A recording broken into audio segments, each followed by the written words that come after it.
Well, I've missed a couple seconds of recording, but that's fine. I had to use Lava Salve as I head towards the... Okay, preemptive strikes are nice. I don't know if healing in the Healing Spring is going to remove it, so I'm just going to get through as fast as I can. Everything in the forest can be hit with Stop, so it should be easy to guarantee an escape from that. So this entire forest is going to be Bart's singing at my foes to stop, and then I'm just going to leave. I do not want to deal with these guys. They are rough to deal with, but the nice thing about the Great Forest of Boar is that it gives you, like, EXP in case you need to catch up, in case you have some problems. Gala Jelly is... I guess you can't stop them, but Gala Jelly is useful if you have Beastmaster, because it allows you to inflict blind, and the strats for Shinryu involve blind and berserk, and Gala Jelly is how you inflict blind. Berserk can be inflicted from Mammons, which are also in this forest. They were the tree guys that we saw in the fight of two. The problem with Mammons and releasing them against Shinryu is that... Okay, just did a lap to make sure I didn't forget anything in the forest. The thing about Mammons and Shinryu is they cast Berserk on one party member, so you have to give a party member Reflect, probably through a Reflect ring, and then you have to hope that the Mammon Berserks the party member that's got the Reflect ring. Hello, Lloydic. I am here in the Great Forest of Vor. It's time to show off. We're heading up to probably the climax of the game here, with the next two bosses coming up. The Great Forest of Vor is it's kind of a dangerous area because every random encounter here is difficult, but most of them I can just sing at them to tell them to stop and run away, which is a nice thing to do. I still haven't ground out all of the runaways that I need for Chicken Knife later in the game, but yeah, aside from that, now that somebody's here, I guess I can talk about the boss strat. The upcoming fight is the Seal Guardians, which are 4 crystals. They start just slinging physical attacks, but once they get down below 3,000 HP, they will change their pattern to start casting an elemental spell. The top one casts Firaga, the left one casts... I have it right here, I just need to move the window a little bit. Okay. The left one casts Arrow through Eroga. The bottom one casts Earthshaker, and the right one casts Aqua Rake. Earthshaker can be nullified with a mix from Chemist called Levisalve, and Firaga can be nullified with a mix from Chemist called Resist Fire. The other two will be killed by the Death Potion mix of Phoenix Down and Dark Matter, so I will be able to take this extremely difficult fight and absolutely trivialize it with Chemist. Oh, hello, Imp. First time I've seen you, but unfortunately, I have to go. Goodbye.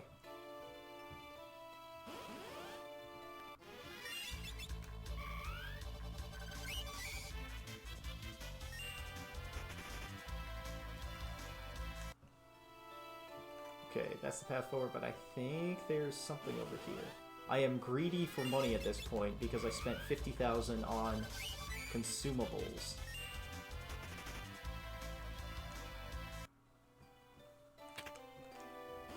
Good, more money. I need it.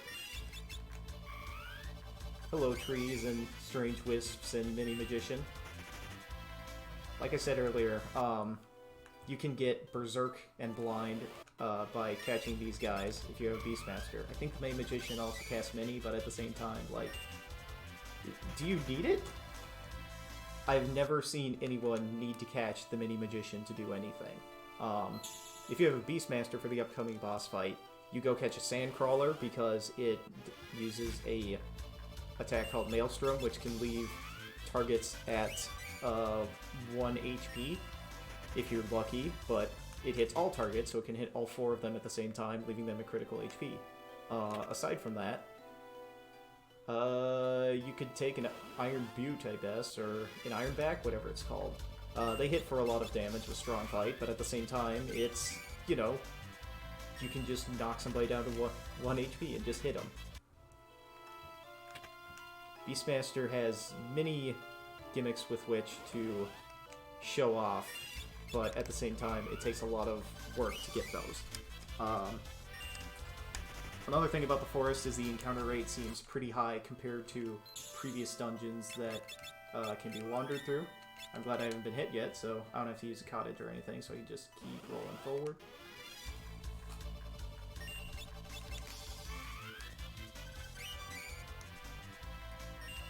Then we'll make sure we run away, and bye. Up top here, this is the Morning Star. The Morning Star is a replacement for the Flail, which I had to use at the beginning of the game with White Mage to beat a couple of bosses down physically. The Morning Star is a 100% improvement over it. But I'm at the point where I no longer need White Mage to swing physically. I have other damage sources, so I can just kind of skip it and keep going. Wow, missed that. There's... Like I said, mini fights. Worm, please leave me be. Thank you. Did he just decide to... What? He gets a back attack and he does nothing with it? Come on! Well, I'll take it. If it helps me escape fights, it's better for me. So, now comes an instance of player choice. Exdeath is here to burn down the entire forest to stop us.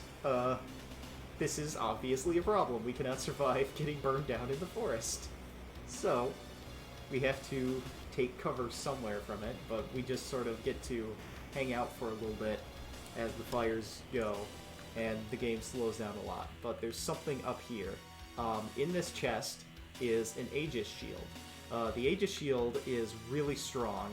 It has a 30%, it has a 1/3 chance of blocking any damaging spell cast at the user. So there are a lot of times where you can just cheese your way through a couple of fights with it. It also has a couple of status immunities that are really nice to have. The problem with the Aegis shield is everyone in my party... Do I have to keep moving to get the next event to trigger? There it is. Okay. The problem with the Aegis shield is that I do not have any shield users in this party. I cannot make use of the Aegis shield. So all I can do is sell it. The problem is, if you leave the Aegis shield, it will be burned by the flame and become a flame shield. The flame shield sells for more money, but it trades the 1/3 chance of blocking everything for a fire absorption. If you are in dire straits, and you have a shield user, and you have lost all of your other abilities to fight the Seal Guardian boss fight, you can take the Flame Shield, but it will not help you as much in the long run as the Aegis Shield will. But if it saves you, I don't know, maybe like hours of grinding or something, maybe it's worth it. But for me, I'm taking the Flame Shield, I am going to sell it. It sells for more money than the Aegis Shield does, so now I have it to sell. What I should be doing at this point is I should be mixing up Levisalve on people. Antidote plus Maiden's Kiss. We'll start by putting it on Bart's. Then we will continue to run away. Float is a special effect that stays after battle, as you can see by this little feather here. So, I will be able to maintain floating as I go through. I just need to, save before I wander into the next boss fight at some point. So I'm going to grab all the treasure, then I'm going to rock out Maiden's Kiss, Antidote on Lena. I will save outside, make sure everyone has been floated, and then I will proceed into the boss fight. Although I would not be surprised if I get jumped by yet 2 more fights between now and getting to the fight itself. Nope. 1, 2. Alright. Wow! I can use the items before running away. Alright, cool. Well, that's nice. Thanks. Okay, file saved, so I'll get the 2 probably on the way. Or not, I'm actually going to have to trigger them. Intriguing. But this time, I will not leave the battle too early. That might have taken my ingredients without actually giving me anything. Wild. Alright, one more. I need one more person to float, and then I will be ready for the fight. Ooh, the Gala Jollies don't stop, so I need to be quick about this.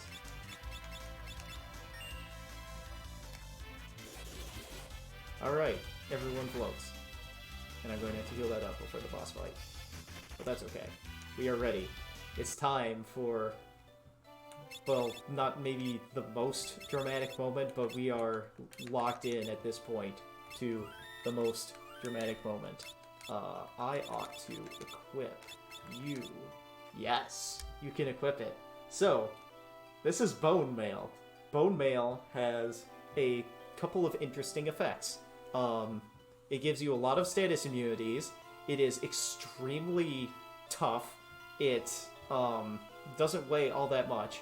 But there's one crucial problem with Bone Mail. It makes you undead, so all healing will hurt you. But I am going to take advantage of this for a fight coming up here to show something off.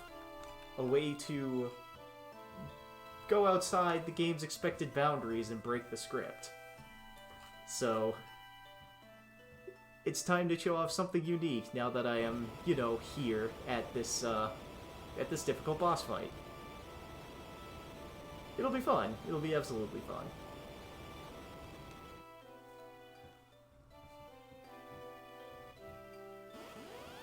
Well, thank you for one last fight, guys. But I'll see you guys later. Because it's time for the moment.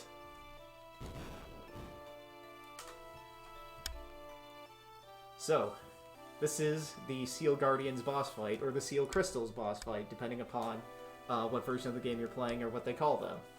Also, this is a very bad idea narratively. We should not be fighting these guys, but here we are. So, the Seal Guardians, for the first part of their fight, only use physical attacks. So, my intention for this fight is I am going to give everyone regen, because I think it'll help. I actually don't know how that interacts with being undead. Huh, should have thought of that before I started. But I'm going to mix the Phoenix down and the... where is the Dark Matter? There's the Dark Matter. And then I want to hit the back one, the left one, and the front one. The front one. So, that just removes him from the fight, makes things easy for me, and then I'm going to take some time to protect my party from physical attacks while I sort of prepare and get set up.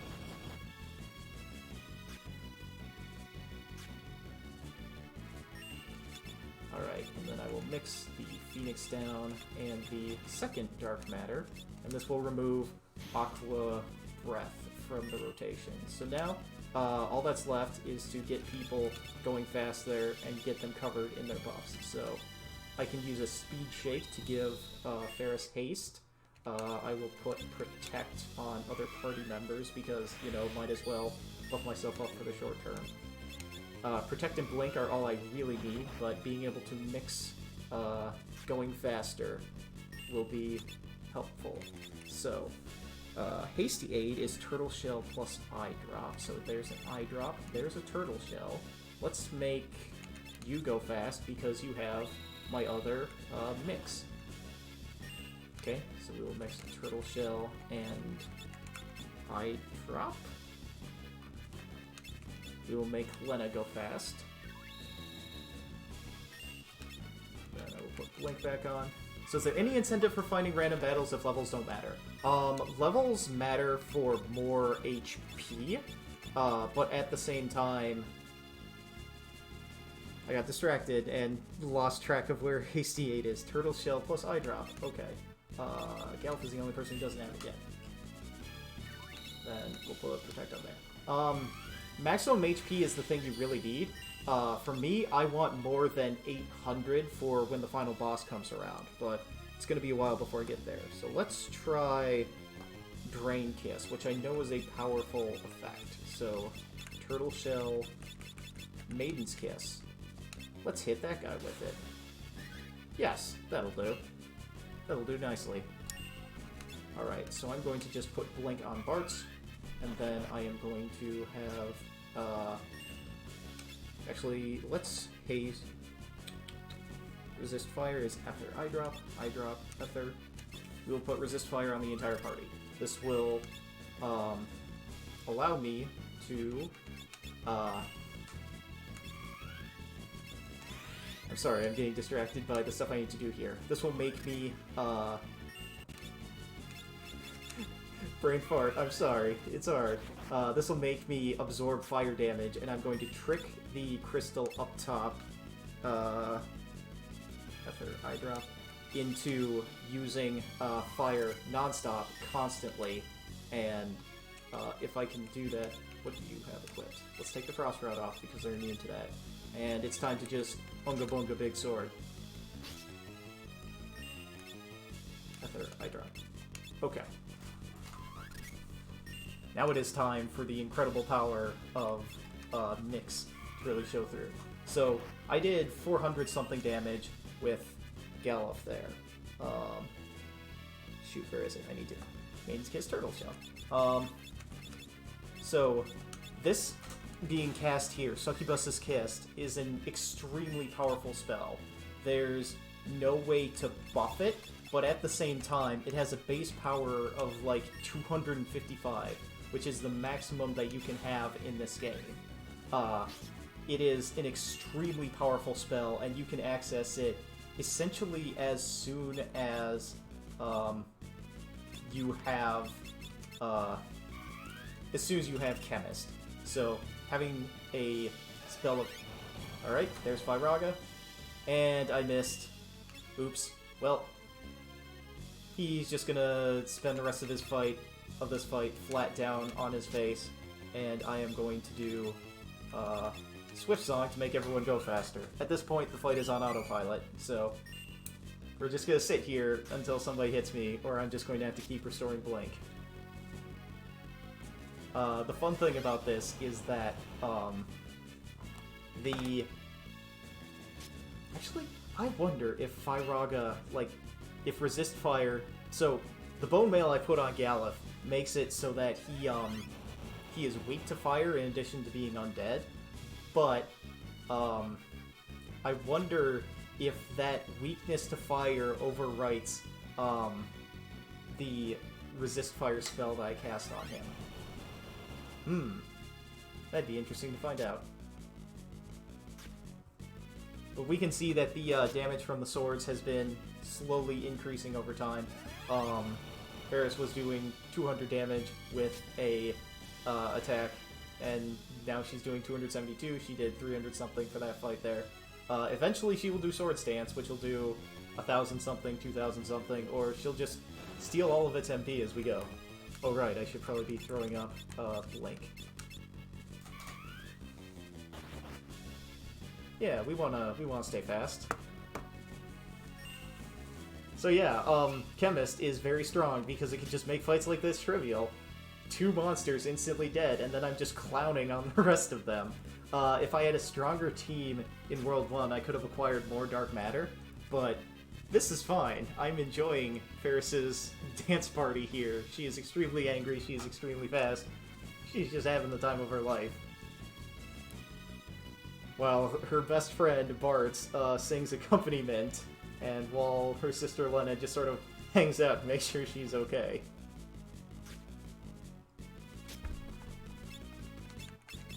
Oops. Well. Actually, that worked. That's fine. We're good. This is Final Fantasy V, where harebrained strategies like this are perfectly viable and work all of the time. Yep, Galuf lies dead, everyone else will take care of him. I cannot pick him back up because revival spells do not work on undead. Like, let's try it, let's show it off. Here's Raise. Will it pick him back up? No. He's just dead. There's nothing he can do. Alright, Swords Dance. Ah, I was hoping that would do. Right, she's in the back row. Part of the challenge is... Oh, there's Earthshaker. It hit Snowblight. Do you need Necromancy to revive them? No, they just can't get back up. Galuf is dead for the rest of this fight. I have to get out of battle, take the Bone Mail off him, and then he gets back up. Bone Mail is a very useful strat if you intend to never fall down, or if you intend to make yourself, like, absorb fire or ice or whatever. But I did not do that accidentally. Well, Galuf got knocked out in this fight, and now comes, the drama, the moment that makes Final Fantasy V. Such efficient work, as if anything less could be expected of the bearers of the crystal's power. Well done, you've destroyed the seals. Mwahahaha! I suppose I should thank you for saving me the trouble. Exdeath! How ironic! The seals broken by the power of the 4 warriors meant to protect them.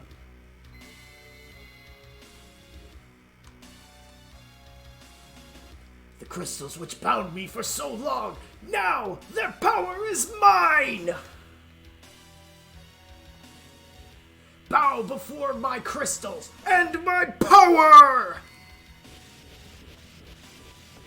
So, Exdeath knows what's going on far more than our idiot protagonist, and he takes advantage of the situation to pin them to the wall with laser magic. We have one saving grace, however. Galuf's grandchild is a weird psychic girl who can sense things happening across the world. And she's going to go and interfere.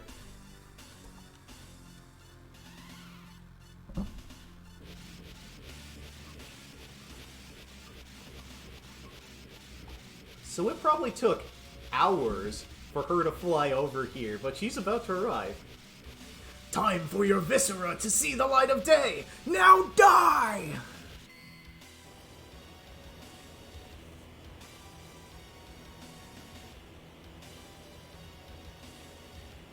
Cryo busts in, and with a single sparkle is able to knock Exdeath down.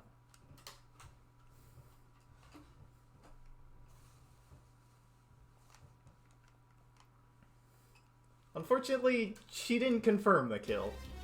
Impudent little fool! I don't know what spell this is supposed to be in the game, but Exdeath picks up a 14-year-old child, throws her around the room in a ring of fire, leaves her just trapped up in the air while saying...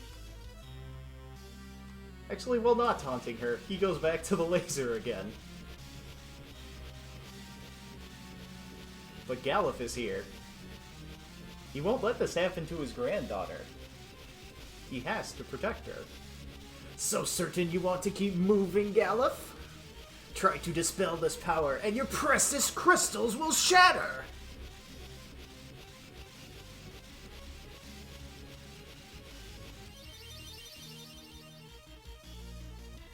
Well, one of the crystals is shattered.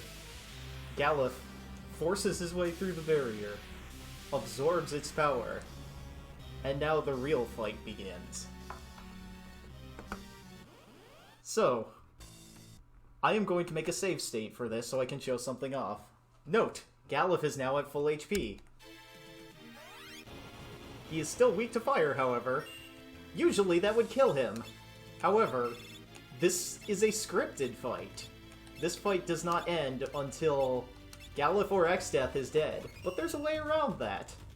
If you have the Bone Mail equipped, you can end the fight by killing Galuf with the Phoenix down. But I don't want to end the fight this way.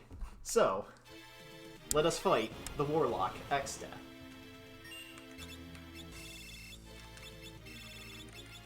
We'll use some of the rods. I think they... Red Mage is not one for damage. Do you just get generic game over for that? No, the story continues. Galuf is stuck here at 0 HP. They will not allow Galuf to die for this fight. And then the plot continues once the battle ends. You are expected to just fight it out until Exdeath is tired of it. But here is Galuf, who was getting lasered for an hour, stood up, jumped into a ring of fire, absorbed that fire's power, and note, if he had HP during this fight, he would, like, be losing it constantly. There's no way to not go to 0 HP here. But yet, Galuf is continuing on. And no, losing here does not, or using the Phoenix down does not cause any sort of game over state. That just advances through this part quicker.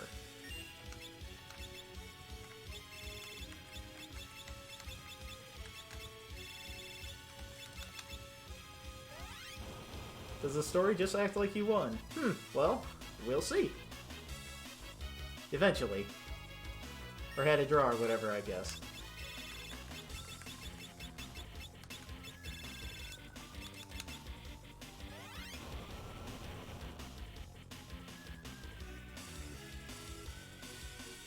Take this! I don't remember how much I have to hit Exdeath before the battle finally ends, but him using Vacuum Wave there, I think, is a hint that the battle is continuing to go full.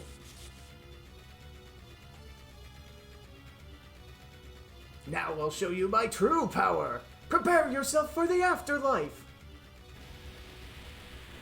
Flare is among the strongest spells in this game. And he just hit Galuf with it right there. Did less damage than the Firaga did. Holy is the other good spell in this game. Meteor, another really good spell. Galuf is just getting hit with the whammy. He's getting hit with all of them. But he's still here. He's still up, standing, ready to fight. I'm not sure what the descriptor is for Galuf right now. He hasn't turned into jelly just yet.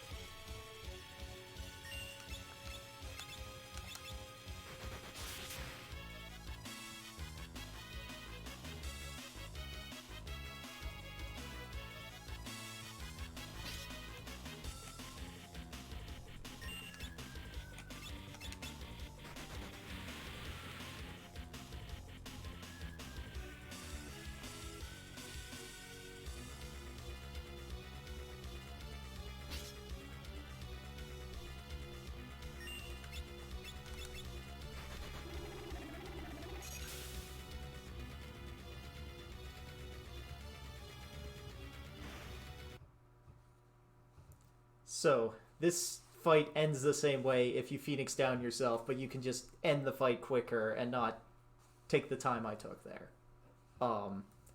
The script for the battle begins once Exdeath takes enough damage from Galuf, and then Galuf here will...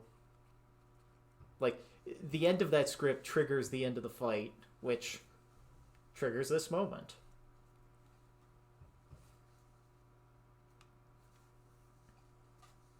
Everyone needs to pick themselves up after that.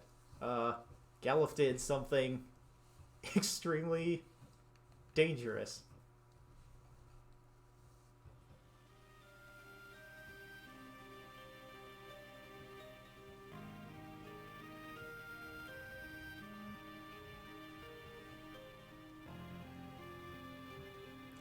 If I didn't put the boat mail on him, maybe they'd be able to get him back up, but alas, 'tis not to be.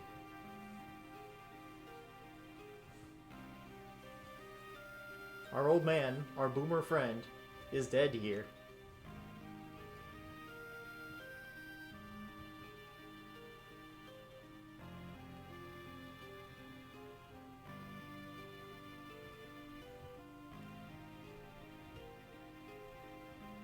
We are left with a moment of silence to ceremonially walk around the room. Another one of Final Fantasy V's you know, moments where it wants you to take some time and really take in the gravity of the events of what's just happened. A little time to just decompress and realize the old man is dead. 1/4 of your fighting strength has been removed from the party. But yet, even in these, the darkest of times, even in these, the lowest of the low, even here at our moments of greatest weakness, sometimes hope springs eternal.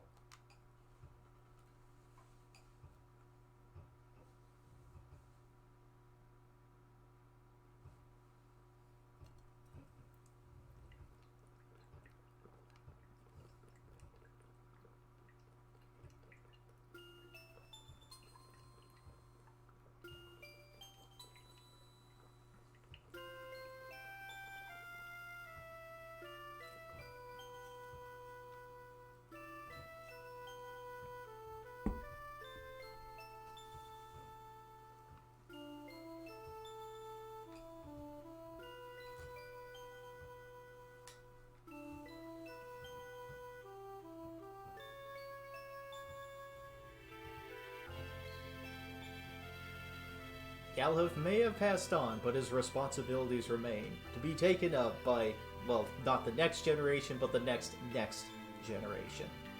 So, the only thing left to do in this world here, in his home planet, is to go take the fight to Exdeath in his castle. We've dealt him a severe blow, we've broken one of his crystals, and we'll be prepared this time for our final confrontation atop Exdeath's castle.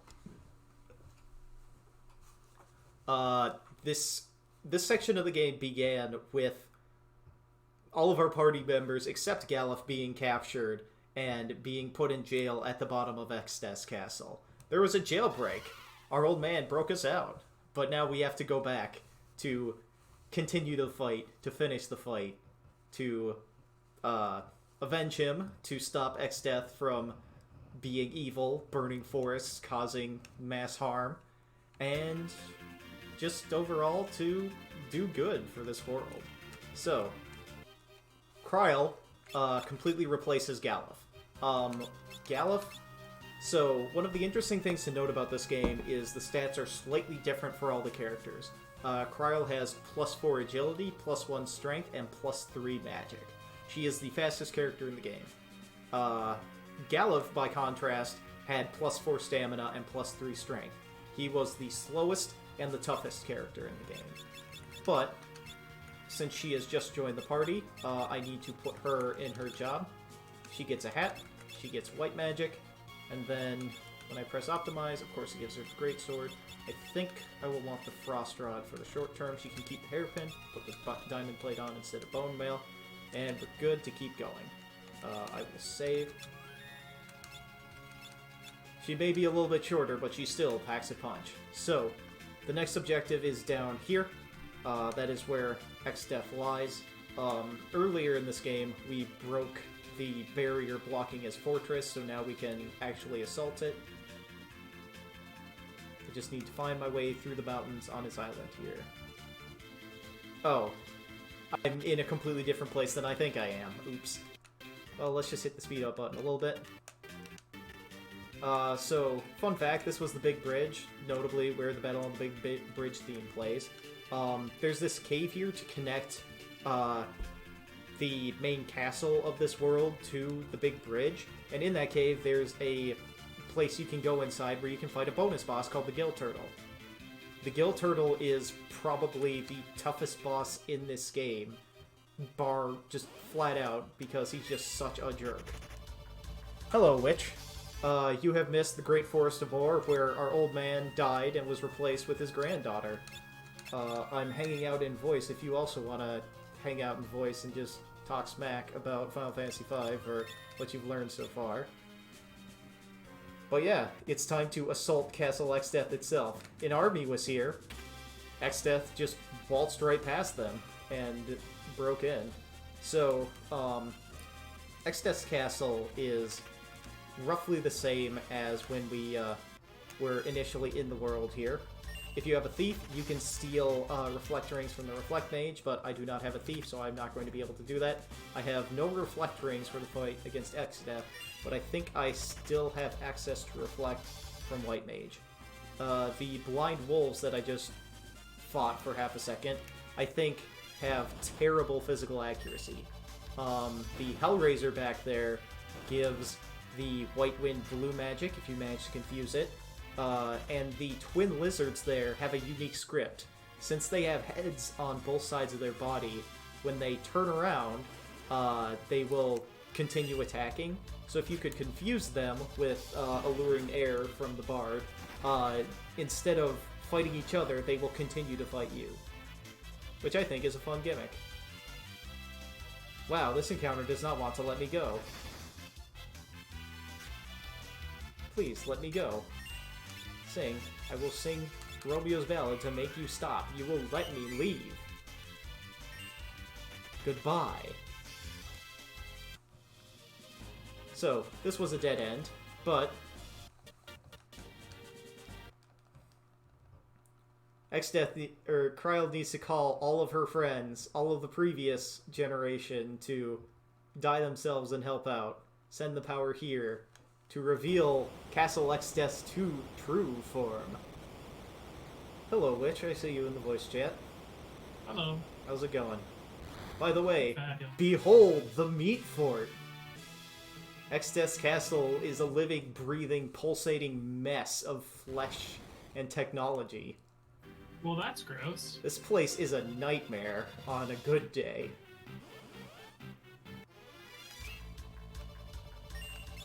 So yeah, oops, I missed singing with parts. Well. For shame. Yep. The encounters in Exdeath's Castle here are extremely sticky, and I am not a fan of them. Because of it. They do not want you to leave. I might be, like, if you were playing this game regular style, you would probably be stronger than I am at this point, but level 29 is good enough for this point of the game, I think. So I was like, I should just get on with it. And getting punched repeatedly by every monster in here is telling me, maybe it wasn't enough.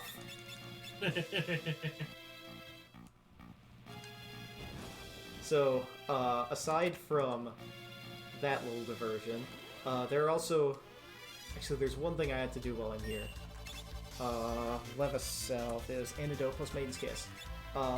There's a lot of just junk filling up the tower here. Exdeath's Castle is home to a lot of nasty surprises, and I need to be prepared. Antidote, Maiden's Kiss. I have to keep looking down to check because every time I say something, I forget what I'm doing otherwise. But the Exdeath's Castle features lava pits, or vats of goo. I guess it makes sense if it were digestive fluid, considering, you know, this is the meat fort. Yeah. So, allowing yourself to... Antidote, allowing yourself to just fly over top of them will make you not take damage from them. And there are 2 of these pits here in the meat fort, and I do not want to be hit with them. Loidic has a question about mix. Do the combinations need to be done in order? No, they do not need to be done in order. Also, look at this hidden passage. It's so useful. I got into an encounter for trying to show it off. Uh-oh. The Black Warlocks give a lot of EXP. They drop an item called the Power Staff. The Power Staff inflicts Berserk if you swing it at somebody, but the Black Warlocks also are very vulnerable to status effects. I think I could hit them with Toad or Break, and it would instantly take care of them and remove them from the fight.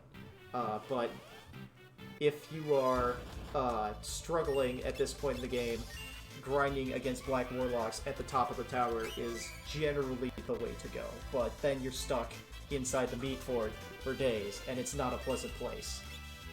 It definitely does not seem like a pleasant place. Come on, let me go. Come on, let me go. Come on, let me go. No. For realsies, let me go. Wow, how rude. Sir, I need to speak with your manager. How can you be so rude? Oops, walked back into the digestive acid there to show off. Yes. Okay. Alright, we'll fight this battle. I will demonstrate something here for the adamantine golem here. So, it's a golem made of stone, right? Stone is a status condition that you can be hit with. There is a curative for it called the gold needle. What happens if you use a gold needle on a living statue? Well, it Does dies. that make it a flesh golem? Oh, okay. So, that is a good way to deal with those guys. And now that he's gone, I can just leave. Goodbye. Exodus Castle is very sticky. None of the encounters want to let me go. That's fine. I don't mind. But I want to be let go. I do not want to spend 3 days in the meat fort. Alright, you're fired. Oh no. You can do that to me now? Yes. Oh no. I knew it was a bad idea when I suggested to Jason that we should do Mechanicore as our gimmick this year.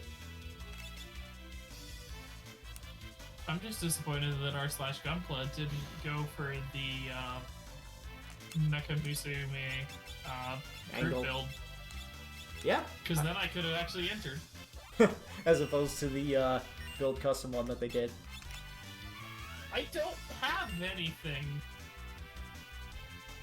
I've got a Master Grade Crossbone that's being used for Let me go. turning into a woman. Wow. How rude. I think you might die. Yeah, that's the entire point of Exodus Castle. It's to kill you. Very rude. Well, it's not doing a very good job. I'd like to see X-Death's Castle's manager. Okay, so, here is a fun little puzzle game. So, you hop on the skull, and then you stop the skull when it's by what you want. On one side is a katana, the Hanzo steel. I got another encounter just walking back and forth to show this off. Fuck. Oh. Ludic, yes, that is X-Death like death. Yes, it is X-Death.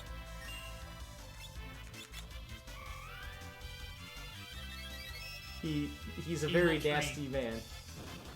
Oh, good. Romeo's... Okay, there's Romeo's Valley. Come on, let me go. There we go. So on one side of the room, there's some Hanzo steel. On the other side, there's a sword. I don't have anybody that can equip any of them with this party, so we out. We'll use the coordinates to heal ourselves back up to full. The wild thing about this is I sort of want to get into... Okay, no I don't. The encounters in the next room are scary as heck. Coming up is the scariest part of Castle X-Death, and there's a very good reason why they give you a save point right before it. All of the encounters here are dragons. Dragons. Dragons. Dragons. Like here, it's a dragon. I'm going to fight this guy because I think it might be safer than trying to run away and taking a bunch of hits in the process. Dragons say, ah! There be Dargans here. The weird thing about the red dragon is that it is, it's undead, so you can, What? yeah, so you can sing Requiem at it, and you can kill it. I think Kiraga might kill it as well? Nope, guess not. It must be Heavy. Heavy is a status condition in this game that... Sir, please. Did you just call it fat? So, Heavy is a status condition, or is a intrinsic property in this game that makes you really resistant to status effects, and Maiden's Kiss Antidote.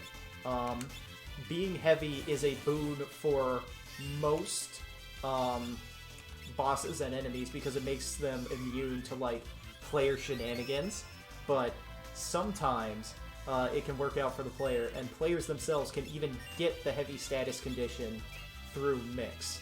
So, I will be able to become heavy myself, become indestructible. And man, this guy's a lot more durable than I expected him to be. Okay, good. The good news is he gives 6 AP at the end of a fight. I need to take the gold hairpin off you. Need to swap your hats. The gold hairpin halves MP costs, and man, I need to be casting the best of the best healing spells to keep me in top shape for these fights. DPS does not need more DPS at the moment. Yellow dragons are jerks. I'm not a fan of them.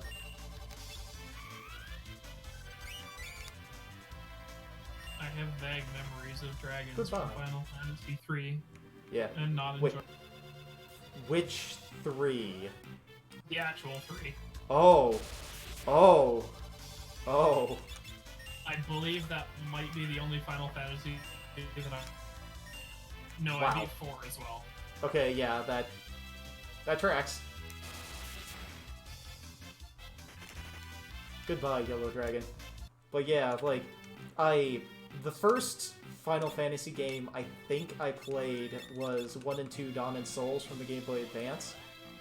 Oh, please just let me leave. Sir, please just let me leave. No. No, please. Sir, I have a family. No, Dargan Hunger. Whoops. I used Is Let this Myself on the wrong also person. undead? No, this one isn't. I can't scam it out like I can the Red Dragon. Unfortunately. Alright, so... That orb over there is Carbuncle, an extra boss I could choose to fight. Carbuncle is summoned, so Summoner can use it. It gives Reflect to the entire party for a short period of time. I do not have Summoner, I cannot get Carbuncle. Also, here's another sea of goo. I have no way to give myself float out of battle, so it will be extremely dangerous whenever I hit the first random encounter. And there it is. 3 blue dragons. They're all stacked on top of each other, riding each other like turtles. Now, Preemptive Strike is nice because that means that I can put myself back together before they do anything, and them being not Queen's Kiss, Antidote, and them being what's the word I'm looking for? Getting a Preemptive Strike means I can stop them all, and then I can run, and I've got a good chance of getting away before they turn me into paste. Goodbye. I have escaped the blue dragons. Yay. So, do you like puzzles with no shown solution? Well, Oh no. yep. You gotta step on the right tiles so that you can advance. Hoo boy, that's an encounter from the first floor. Or the third floor. The first floor of the Meat Fort proper. I think it's time to run. Yes! They will let me escape. They are pleasant gentlemen. So, Good boys. the fun thing about this is they give you one square to walk around and avoid the one that re-triggers the trap. Guess who has very frequently stepped on that switch after solving the puzzle and then had to sit down on it again to fix his problems. But from here, it's smooth sailing. Earlier, yesterday when I streamed, you asked me if you missed Battle on the Big Bridge. I think this is the last time Battle on the Big Bridge shows up. Because Gilgamesh is here. Yeet. So there's a fun story about this treasure chest. He takes from it a sword called Excalibur. Excalibur, when swung by the player, deals 1 damage.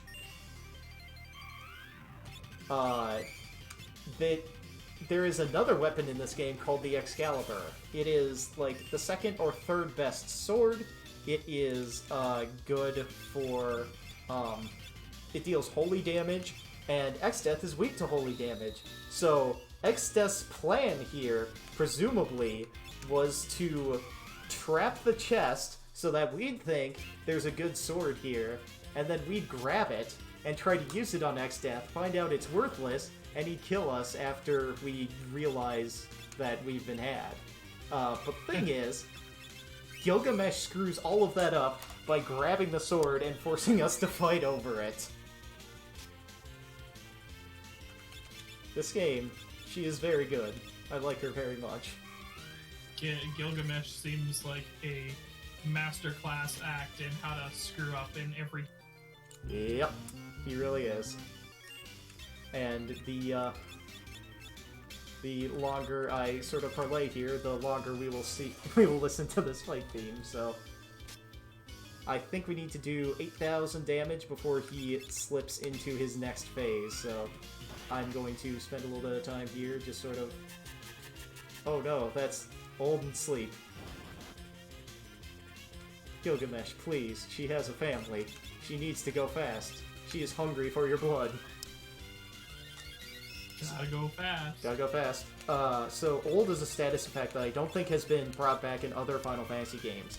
But old, it lowers your level during battle. It is a unique status effect not shared by any other Final Fantasy game, I think, because this is the Final Fantasy game where they let you play with levels.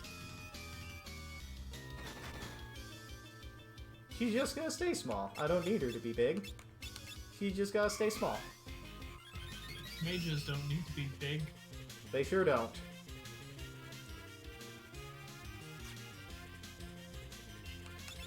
So the other fun thing about this is I set Bart's up there to just continuously sing.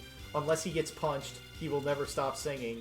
And I have layered up protections on him to make it so he will never be punched. So he's just... So the cool thing about Bard is that it can sing a...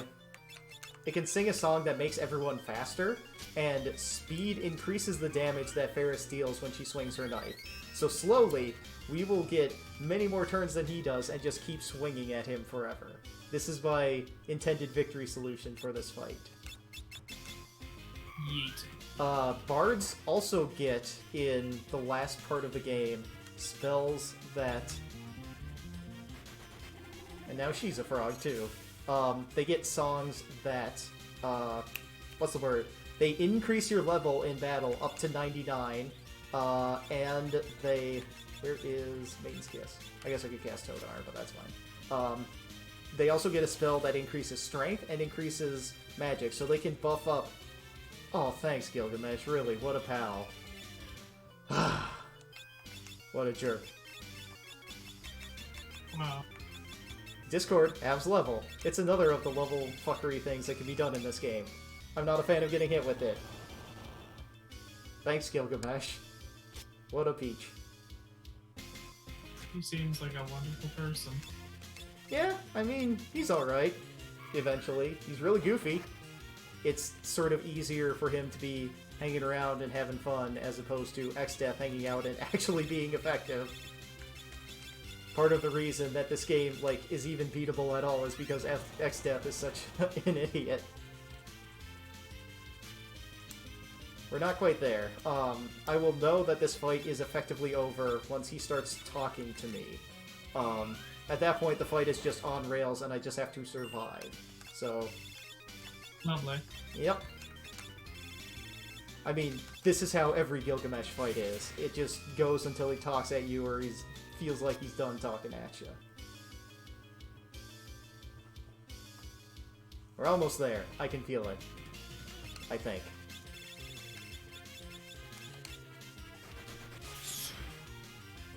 Soon. So Gilgamesh is basically just the Starscream of this universe? Yeah, that's a good way to put it, but, like, he doesn't have any plans on, like, moving up in the ranks. He's just here to hang out and have some fun. I meant more just like butt monkey. Oh, yeah, well, he's also, an understanding that I will pound you silly. Ha-ha! Well, now she is a Toad. She is no longer small, she is Toad, but I don't have to win this fight, so I can just put the controller down and let it happen. So, I think you missed this, Witch, but the first 30 minutes of this stream was going through the Great Forest of War and getting to the boss fight at the end of it. The Seal Crystals. After the Seal Crystals, X-Death shows up and kills Galef, our Boomer Friend party member. And then he passes on the responsibility to not the next generation, but the next generation. He asks the Zoomer, Kryl, to step up to help her millennial friend and beat Gilgamesh. Also, for Gilgamesh, it is morphing time. Here he is. Mighty morphing power range. Look at him. He's got 2 arms to flex with. He's got 2 arms to hold that sword. He's got a hand for a flail over there. He's got a glaive, a guisarme. He's got an axe. He's got a punching dagger. Oh, he is decked out. He is ready to rumble. This boy. We can sort of I'm dance. at you. We can dance along to the music if we feel like it. But he's been had. Like I said earlier, he grabbed the Excalibur and not the Excalibur, so him transforming here, he has far from the strongest of swords. He is not going to be able to win this fight. Unfortunately, X-Death is tired of the shenanigans. Not only has X-Death taken Gala from me, not only has he taken Gala from us, not only has he taken Gala from Cryo, he is here to take Gilgamesh from us as well. He's going to throw him into the rift in between dimensions and throw him out of here.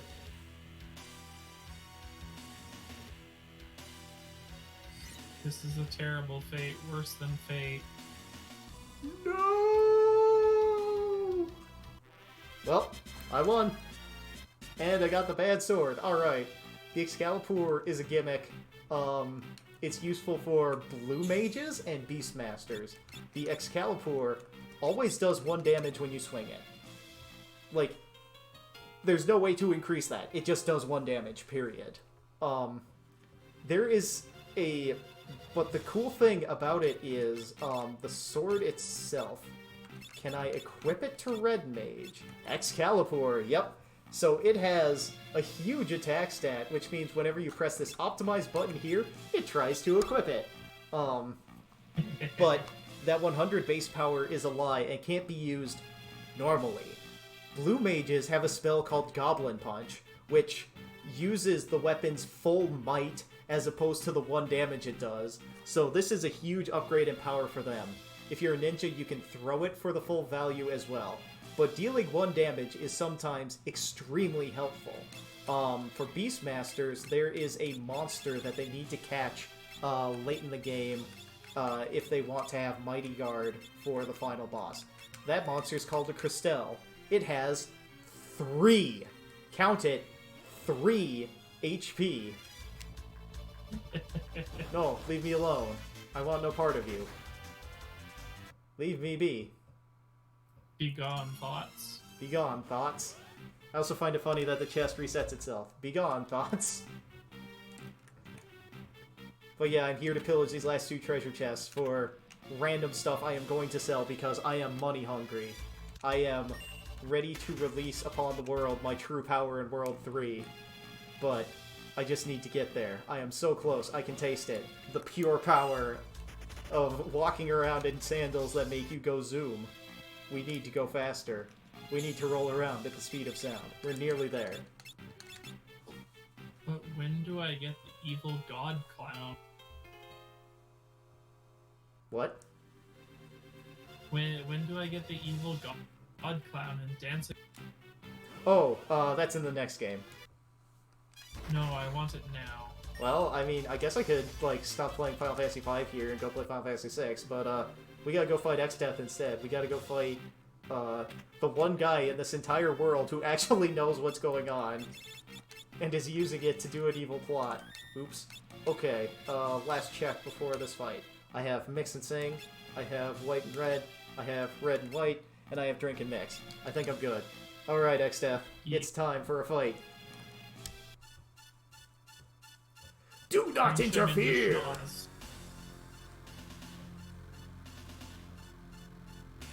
Have you any idea what I plan to get away with in the first place? No. But... That's my favorite part of this game. We get here, it's like, do you even know why you're here? No. But we're gonna punch you in the face anyway. So yeah, this is World 2 X-Death. World 2 X-Death is a motherfucker. He can just do this, which gives you 30 seconds to live. you could just reset the That's fight nice. until he decides to do something else. But yeah, it's a little bit rude. What do I equip her with? Frost Rod. She's just going to do damage for the short term because she's gonna die, and I don't care if she gets knocked down. Everyone else, I want to. I don't think regen is going to help me at all, but I'm still going to put it on here.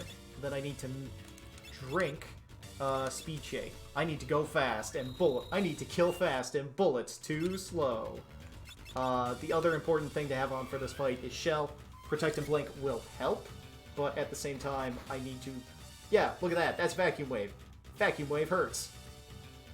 Wow. Then let's see. Hasty Aid is Turtle Shell plus Eye Drop. Okay. Eye Drop. I must confess, this man does not look like a tree.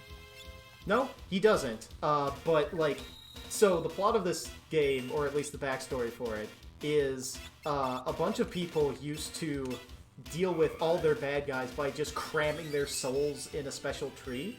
And, eventually you cram that much evil into a tree, and it turns evil itself. Huh. Who would have thought?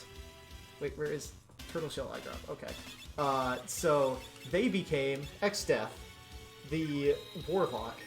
But now, let's see, I did that. It's time to just go straight to Drain Kiss. Yeah, let's just do that. Maiden's Kiss and Turtle Shell. I explained earlier that Drain Kiss, Succubus's Kiss, is extremely powerful. So this is how I'm going to solve some of this fight here. I'm just going to hit him with that a couple of times. I see. And then 2 Turtle Shells, I think is Protect and Shell? Yes. Alright, perfect. Turtle Shell, Maiden's Kiss. I need to have Lena start casting Blink on people, and we'll just sort of leave Kryl. She'll be fine, I think. She can die like her old man. Yeah, sure. She can cast Protect a couple times, and that'll be her contribution to this fight. Turtle Shell, Maiden's Kiss. Whoop! And Maiden's Kiss, Turtle Shell. Another thing I should maybe consider doing is doubling my max HP. That would also be very useful for what is going to come up, but Maiden's Kiss, Turtle Shell. I need to kill fast and bullets too slow. Gotta go fast. Gotta go faster, faster, faster, faster, faster. So is Mr. X-Death weak to fire because he is a tree? No, Or is unfortunately. he weak to holy because he is evil? He is weak to holy because he is evil. Oh, I put that spell on the wrong person. Well, oh well. She now has Blink. It may help. Turtle Shell and Maiden Kiss. I'm starting to run out of ingredients for this. Oops. I should have stocked more, but I didn't want to, like, overgrind for things. And honestly, during Jason's usually scheduled stream that was going to happen today, I was intending to, like, pick up the slack and grind out what I needed, but he decided he wasn't going to stream today, so What an ass. scramble to do this.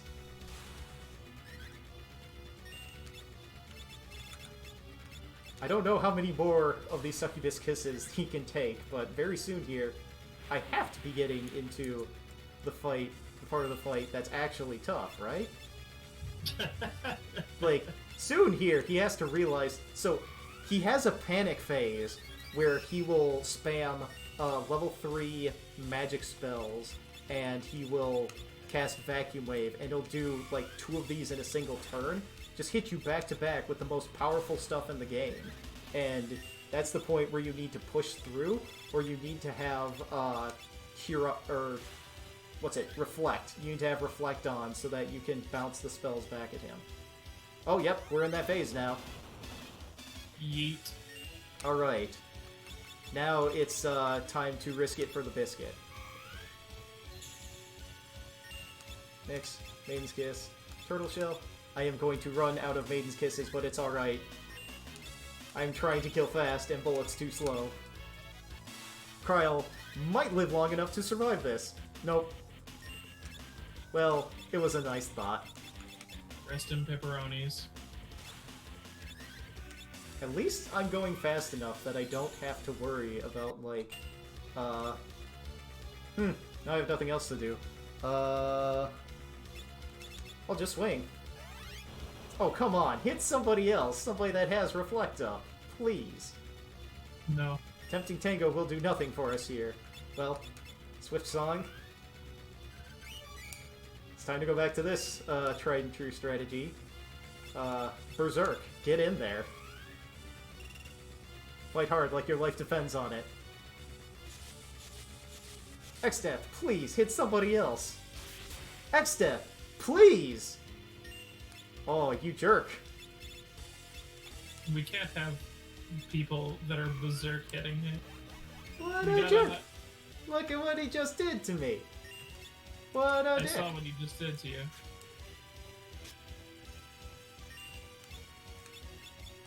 Bro, So you does see Gallic this? 2.0 just not matter at this point? I'm getting her back up. She's in the fight. Oh, I see. Let's put Reflect on people because that might help. Oh, right, Reflect wears off after a certain period of time. Forgot about that. Yeet. Alright, Swords Dance, is it enough? No. Wait, I just cast Reflect on her. This is going to... Oh, I have made a terrible mistake. Things are not going to plan. I am letting them go extremely poorly. Well, You have done an amazing service. Yep. I did so much work to, like, do this fight well, and now I'm going to flub it at the last minute.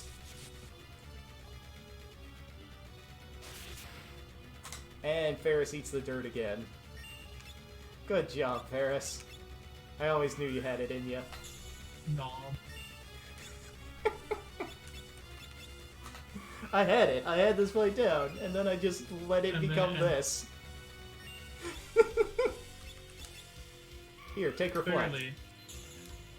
Clearly, the answer is to get Reflect on all your guys, and then cast magic on your whole party and reflect it 4 times back. Yeah, if you multi-target, it halves the damage, but that's still, like, an increase in damage over, like, it's 2 times damage instead of 1 times damage. And I don't think I can hit him with, you know, like, regular stuff. And oops, that was Berserk. That wasn't Reflect.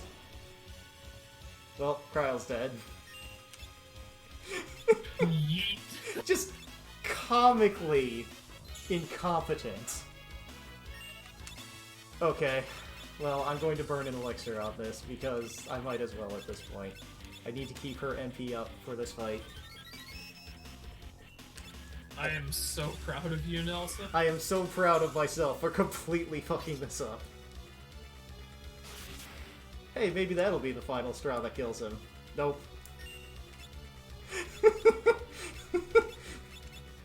Oh, what fun. Get back up, we have a fight to win. Everybody, get back up, we have a fight to win. This is no time to be sleeping.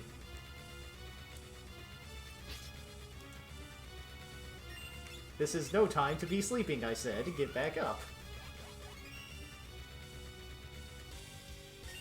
This very clearly was a mistake. Will that knock him out of it? Yes. Alright. Perfect. Cool. Let's cast Cure out ourselves. Pour a 40 on your homie to revive him. I do still need to do more of that, yes. Well, goodbye, Ferris.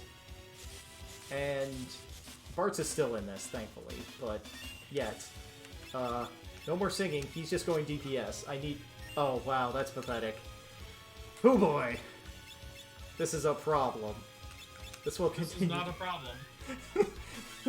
Everything is going Everything fine. is going according to plan. Pay no attention to the man behind the curtain.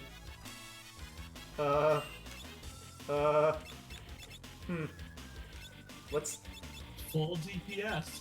Full DPS with him swinging his tiny knife. What does she have? Frost Rod? Yeah, it's time to break her on. This might work. I mean, it's more damage, that's what counts. Maybe you should cast Reflect on him again. Yeah, that's the best thing I can do. No, just keep swinging. It'll be fine. Oh, right! He has Dispel! Oops. I should haste Kryl now that she's, like, actually awake and fighting.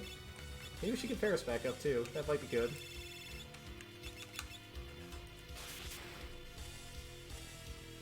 Will this be it? No, not yet. What is Hastiate again? Turtle Shell Eye Drop. Good thing I still have 5 turtle shells. Not many, but it's enough, I hope. But yeah, if you come into this fight and you are not ready to come into this fight, you're in trouble, as I am demonstrating quite plainly here. If only you had gotten some reflect rings. Yeah, if only I'd ground out for hours for reflect rings. If only I had stopped in the middle of stream to grind out reflect rings. Oh, everyone would have had reflect rings. It would have been so great. This last phase of this fight would be so easy. I wouldn't be able to do the chi strat that I was doing up to this point, however, but you know, it'd be nice. Maybe.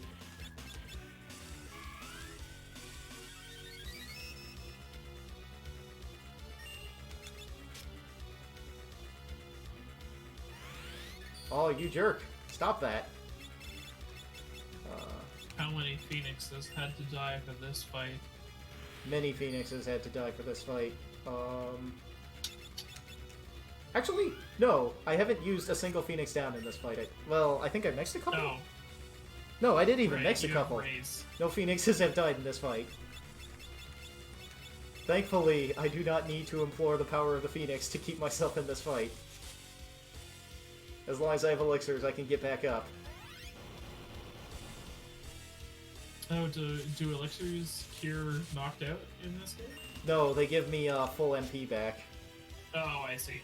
which is what I need the most, and I have like 24 of them, so I can be in this fight for a very long time. White Mage allows you to sandbag out any fight in this game, including the hardest of fights. It is very... Yeah, there he is. He's going down. That was like, what, a 20-minute fight? Could have been shorter Yes. if I had bothered to grind properly, but nope, he's down.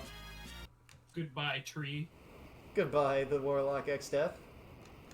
Oops, beating him breaks the crystals. X-Death said we had no idea what would happen and what we were doing, but we're about to see that firsthand. So, Witch, what do you think the crystals do? What is the purpose of the crystals? Do they safeguard the entire world and keep it from going cursed blow? Maybe. What if the world was already curse-bloated and the crystals were keeping it curse-bloated? Interesting. Yep.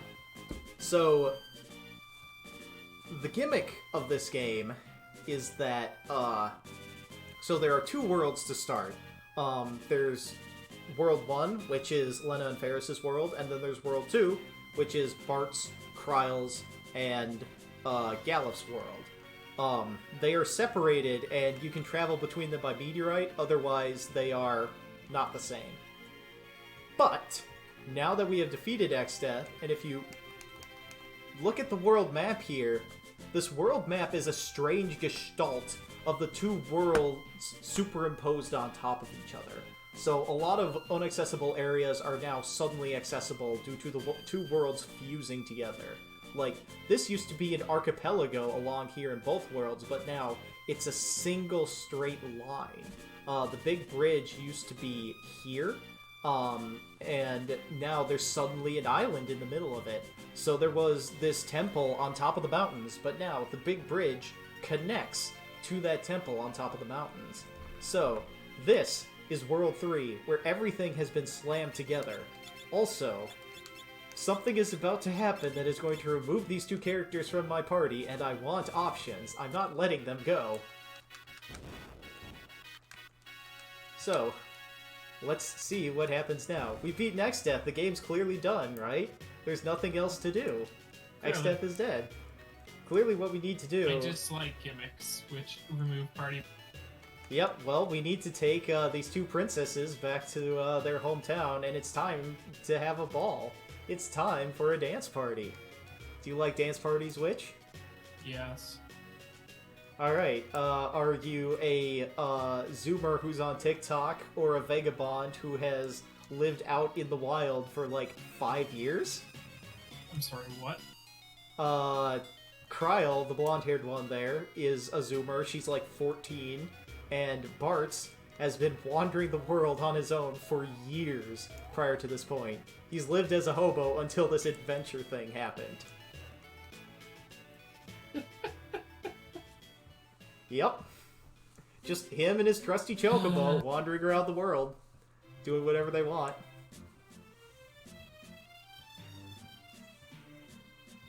Listen. Oh, that's a lovely dance. Yep. The dance party is happening. But Kryl's not really feeling the dance party. She's a Zoomer, she's never been to one before, and her grandpa's dead. Now joining her father and mother in the afterlife. She's feeling a little bit down. The adrenaline is no longer kicking in now that X-Death is dead. But apparently Grandpa's telling her from the next life that they have to keep looking at stuff, so we're gonna leave the dance party. This place is too classy for us. A hobo does not belong here. I have not bathed in weeks. Oh. Look, excuse me, oh. Please, let me slip past you. I just need to, oh. Please, come on, oh. Okay, fine, what if I go this way? Oh. Oh, come on, please, I just need to, oh. Well, they're busy. I'm not gonna be able to convince them to come along with me. You know, they did a hard, the journey was hard, X-Death was a hard fight. They deserve some free time off doing, like, actual princess things instead of, like, saving the world, you know? Let them have a break. Let them have a break from joining Hobo. Yeah, I mean, Bart's is smelly, you know? Maybe they want something a little more sophisticated than, hanging out with him all the time, you know?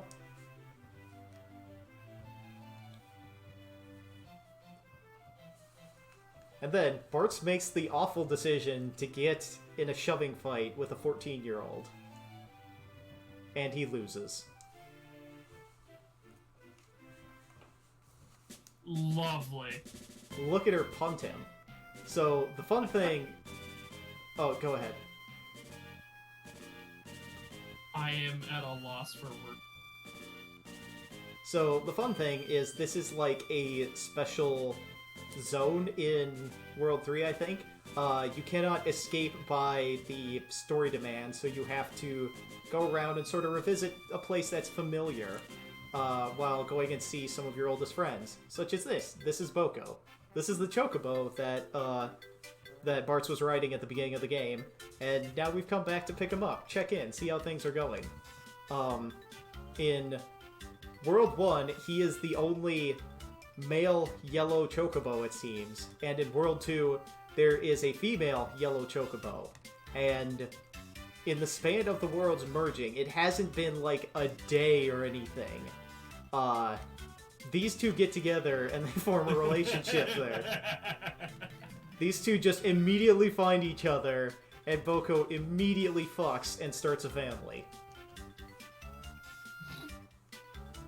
Boko will be a dad upon his return. But now he has to fulfill the siren call of adventure with his hobo best friend. We need to go and save the world. Quack.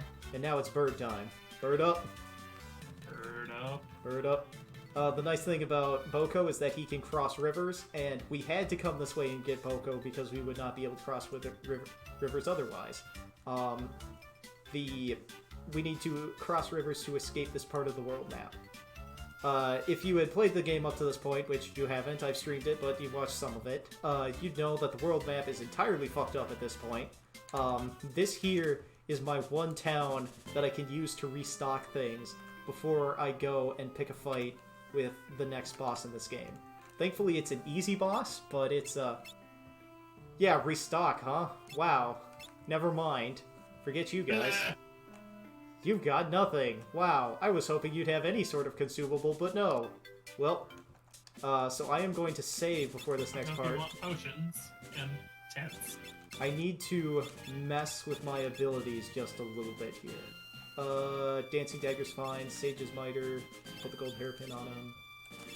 This will be...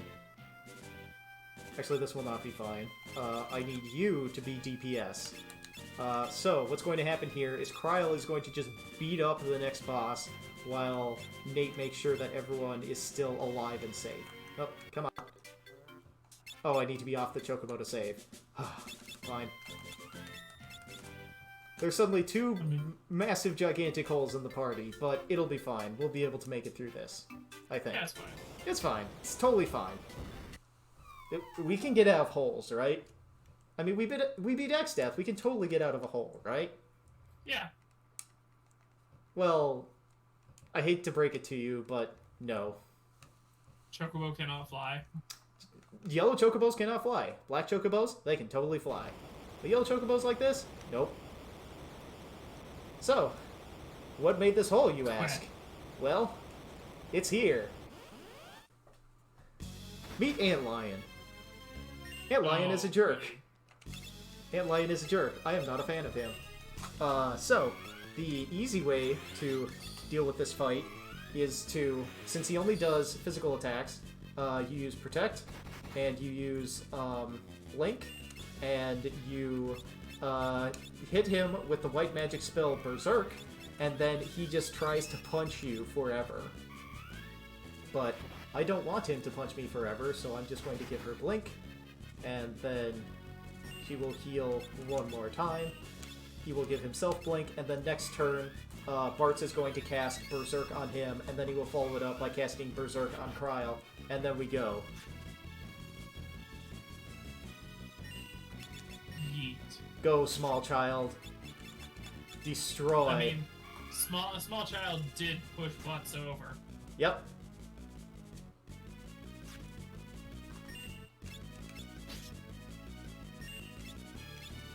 Destroy. Get mad. Get mad. Get so mad, it drives you mad. Consume Ant Lion. So, Berserk doubles the damage you do, and as long as you can sort of keep up with the speed of Antlion, you will be safe. You know, assuming Kryl decides not to miss.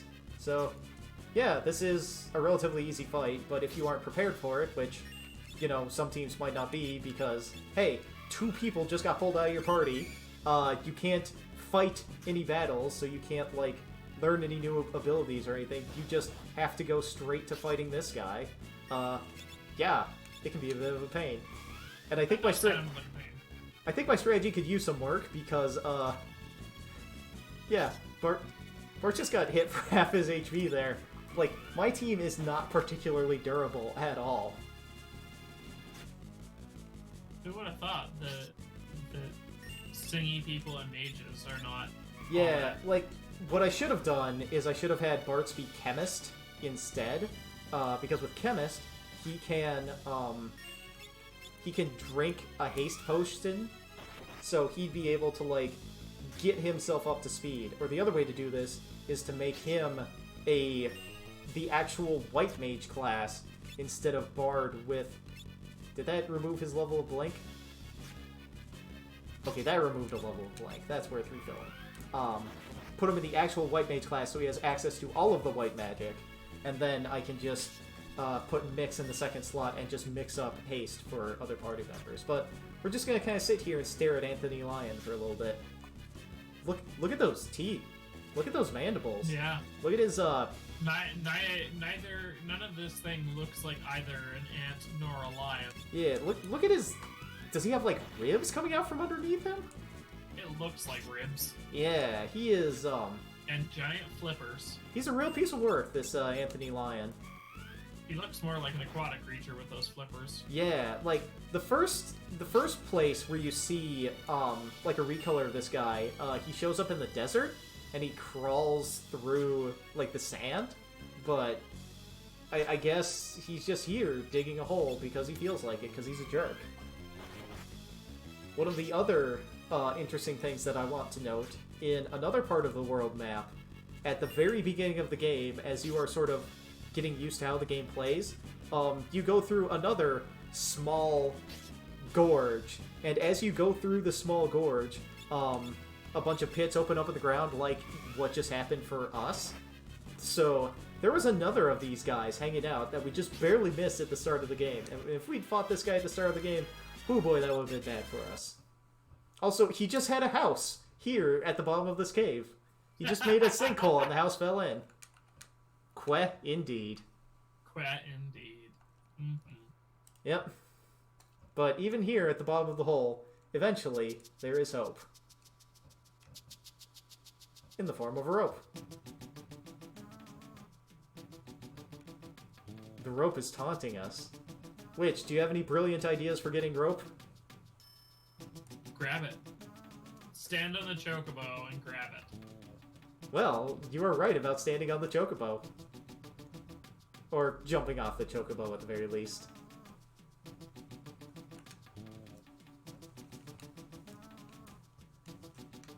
But hey, somebody's here, and they're a little bit angry at us for doing things. So we're going to send up the chocobo first, and then we're going to climb out of this pit and see who it is that was able to save us from this. The chocobo is just grabbing onto the rope. Yes, this makes perfect sense. Yeah, or like it got tied to the chocobo to be pulled up. Bartz probably knows how to tie a knot. So yeah, it was Ferris. She was not all too keen on the dance party, and she got a rope from somewhere? Look, she used to be a pirate captain. She probably knows how rigging works. She could probably set it up to be able to pull up, like, an entire chocobo, like, easily. Rope is standard adventuring gear. Yeah, but, like... In those packs. 30-foot hempen rope. Actually, yeah, like, she used a rope earlier in this game. She's just got one, I guess. She's sad that we're laughing at her, but, like... Final Fantasy V, as some people have talked about it, is like the Saturday morning cartoon show of Final Fantasy games. Like, we have these weird breaks. Bartz will continually mispronounce words. A, because he's a dumb hobo, but B, because it's hella funny to, like, throw off the smartest characters in the game by being dumb. Yeah. This game's great. I love it a lot. Anyway, Ferris is here. Now I can equip her and... you know, keep going. So I'm going to give her Sing, because the next dungeon... Yes, the Splinter. Oh, you know, nothing bad is going to happen with the Splinter. I mean, who's the big villain for this game? Like, what is it, like a giant tree or something? No way! What? Like, absolutely no problem here. What is she gonna do with a massive ninja rat? Yeah, like, I mean, clearly it's time to become the Teenage Mutant Ninja Turtles, you know? God, speaking of, there's a Teenage Mutant Ninja Turtles reference coming up right quick. Oh, yeah. So, this is Guido, the Sage. He is the smartest person ever for a fact that he has lived, like, thousands of years. That's what makes you smart, just living for a long time. He knows everything that's going on, including, what do you mean by the world's merging? I see you're as slow in the uptake as ever.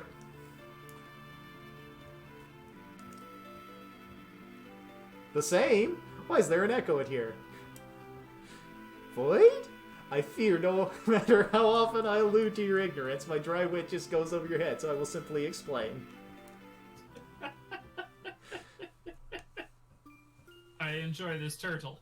The turtle is good. But the point is, the two worlds were split so they could throw a guy into the void. But the problem is, the worlds are not intended to be split. There is not intended for something to be in the nothing. And now, 2,000 years later, the seal is breaking down and things are starting to escape. Exdeath is looking to take advantage of this so that he can control the merged world and the void itself once everything has come to pass. So if Gilgamesh was tossed into the void, and the void doesn't exist anymore because the worlds are merged, does Gilgamesh be... No. The worlds were split to seal off access to nothing. So, we can go to the nothing, and perhaps we can see Gilgamesh. But the Splinter, it really hurts.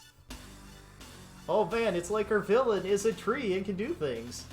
Mwahaha! I turned myself into a tiny splinter, waiting for just this moment. Now you can understand my true goal, to take the sealed power of the void for my own! What?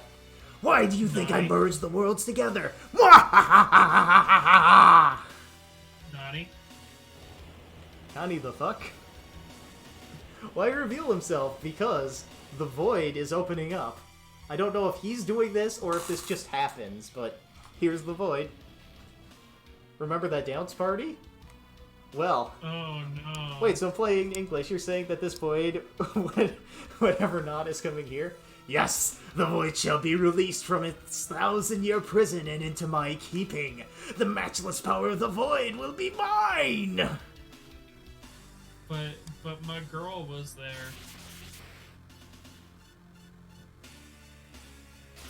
Look, try as he might, Bartz is, he's not up to this task. Exdeath has the power of the void now. We need Kryle to push him over. Yeah, clearly, instead of Bartz, but unfortunately Bartz is the quickest thinker. He's going to be the one to take action. Unfortunately, Leonard goes into the castle instead of leaving, and she has been swallowed by the void. Oh. Beautiful! Beautiful! Look! Gaze upon the unlimited power of the void! Watch as it engulfs all in its path, and soon it will belong to me! But why? Because he is super powerful, that's why.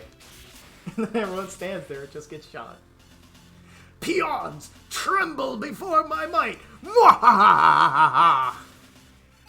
If only we had a mage that knew Reflect. Time for your viscera to see the light of day! Now die! Wow, that's a line! It sure is. And now it's time... Turtle! For a Dragon Ball Z high-speed battle. My God!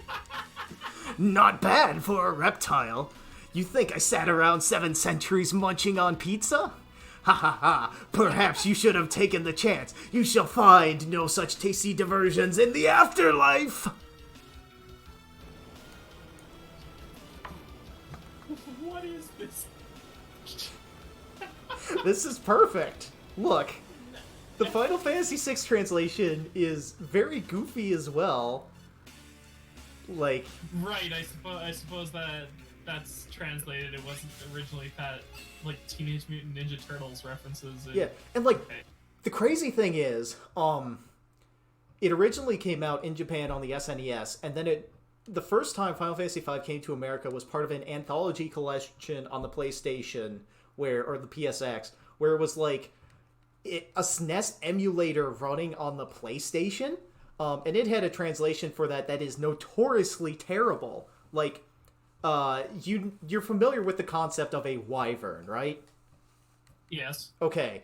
What if instead it was wyburn? As I have noted in the chat, it was translated as wyburn.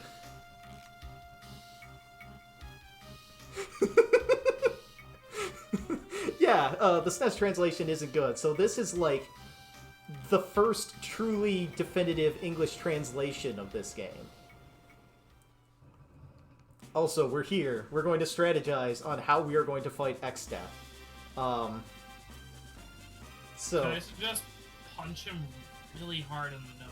So enthusiastic and yet so stupid. Along with the Void, many fearsome monsters were sealed in the Rift a millennia ago.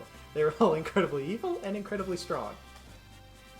I feel safe saying you don't stand a chance. What do we do? Elementary, my dear Nate. The legendary weapons used to defeat the Warlock Enemo 1,000 years ago. Legendary weapons? Sometimes I wonder if you say things like this to spite me. Yes, the 12 legendary weapons. They are weapons. They are legendary. There are even 12 of them. I love this guy's sass.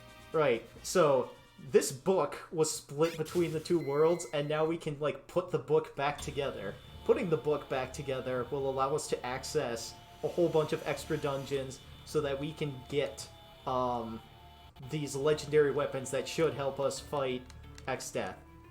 Now the question stands, which? Do you think these 12 weapons will actually be useful in fighting Exdeath? No. One of them will be. Only one for my team.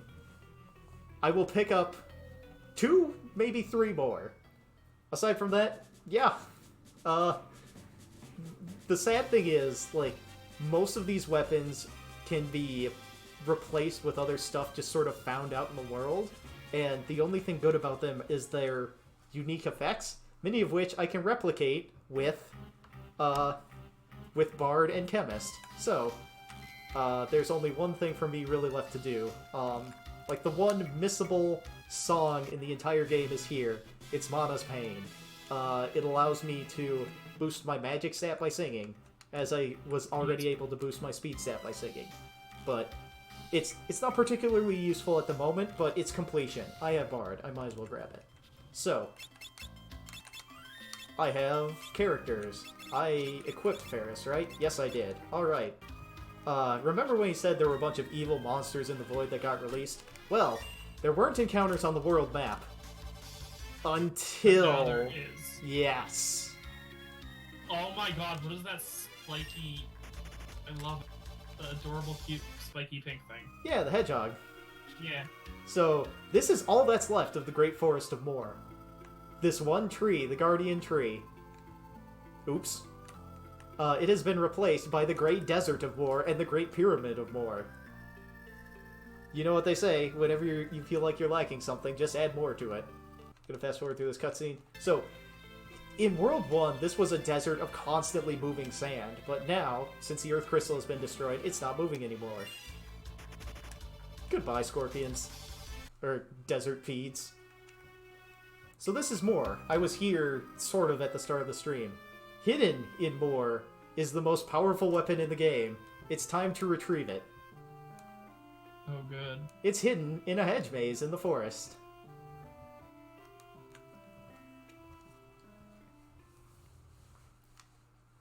What have we here? Getting this far means you must be very brave, or else just very lucky. How's this? I'll let you decide.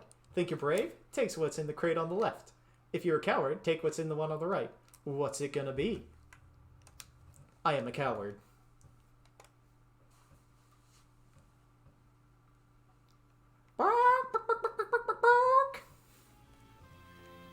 Alright, now we have the most powerful weapon in the game.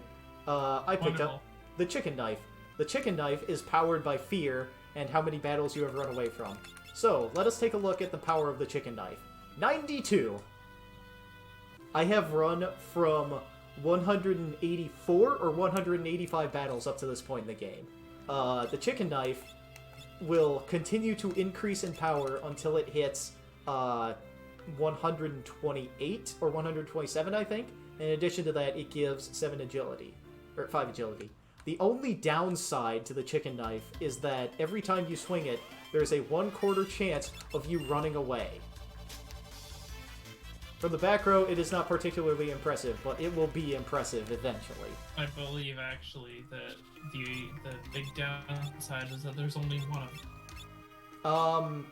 Well, they added an extra dungeon, an extra post-game dungeon to this game, and I think you can get multiples of the chicken knife.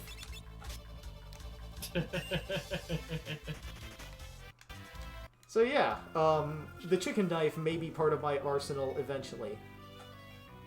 Right, fuck, what's my strategy for these guys? Huh. Punch them really hard in the ass. Right, I forgot there was a boss battle here. Okay, yeah, small child, you are going to be my solution to this fight. I hope you love your odds. We are going to sacrifice many of them for this fight. So yeah, this is the Gargoyles boss fight. Every fight, or every dungeon from here on going forward is going to have these gargoyles in front of it. And, wait, I'm just gonna break the rod. I'm at the point where I can probably buy more rods. They will... Right, you ring the bell and then the gargoyles come and you... Right, of course. But they, shoot, words are hard at the moment. I'm thinking. So, the gargoyles themselves will revive each other if they are alone. So you have to kill them simultaneously, or I think you can do some silence shenanigans to kill them simultaneously. Or you can do some silence shenanigans to prevent them from reviving each other. Or you can do what I've done previously on other runs and just kept slapping them until they decided they were done. That's not a very efficient method, but as soon as I win one of these fights, I will have the tools to make it absolutely trivial to win the rest of them. So, yeah, let's just make him mad. Why not? Everything will be fine. Everything will be fine. I think he has the chicken knife. Everything will be fine. Okay, everything... Slap the boys. Everything is not fine, but I still want to do this anyway, just for the hell of it.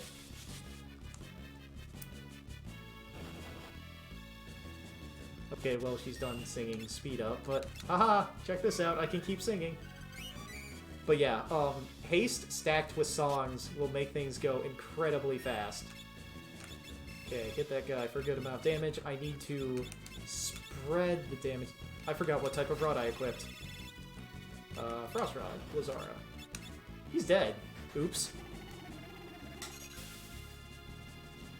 I have made many mistakes for this fight. I have made... So I can tell. Many mistakes were made. Oh, right, they can do that too! Fuck. I forgot about that. Oh, that bastard. Oh, what a dick. Fuck. So, Transfusion will take whatever MP they have and put it in the other guy and the amount of HP too.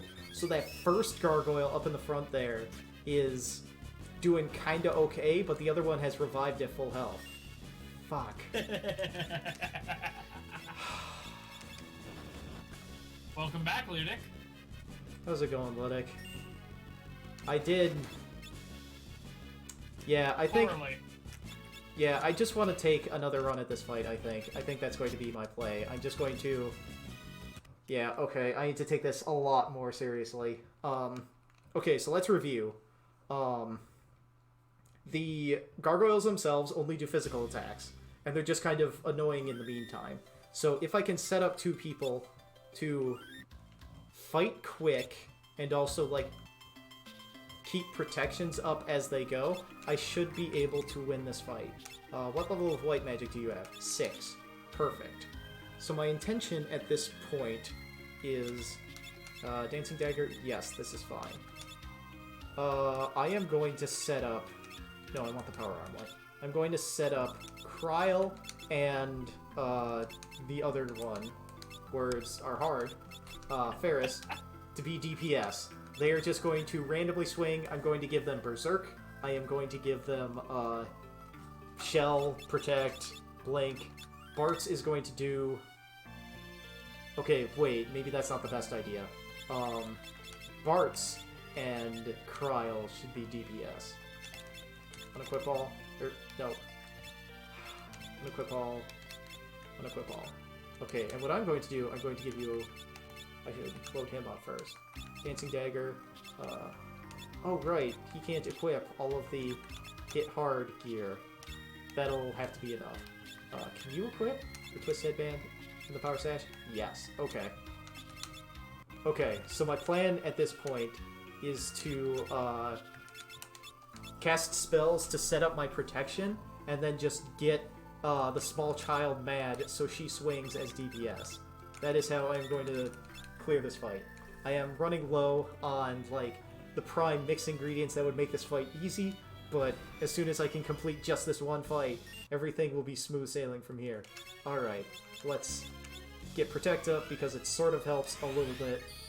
Let's get Blink going. Blink is another thing that's going to help us sustain. And then we will make the small child very angry. Small child, it is your destiny. Rip and tear until it is done. Destiny. Rip and tear until it is done. Look at that, 2,000 damage. They grow up so fast. The other reason why I made Ferris not DPS is I can use the Speed Shake on her to make her go faster. So she can maintain everyone's defenses better. So then I want to put... Actually, you know what? Let's just Berserk them. Let's just get them both going right now. Eventually they will solve this fight. Eventually, they will have no choice but to solve this fight. Eventually, they will solve this fight. I think. In retrospect, this is also a bad idea, but it is a bad idea for many other reasons besides the ones I mentioned. Unless I get really lucky with, like, a chance transfusion or something like that. Do you have Protect? I don't know if you have Protect. Let's give it to you. Alright, cool. Now we just kind of wait. Eventually I will win.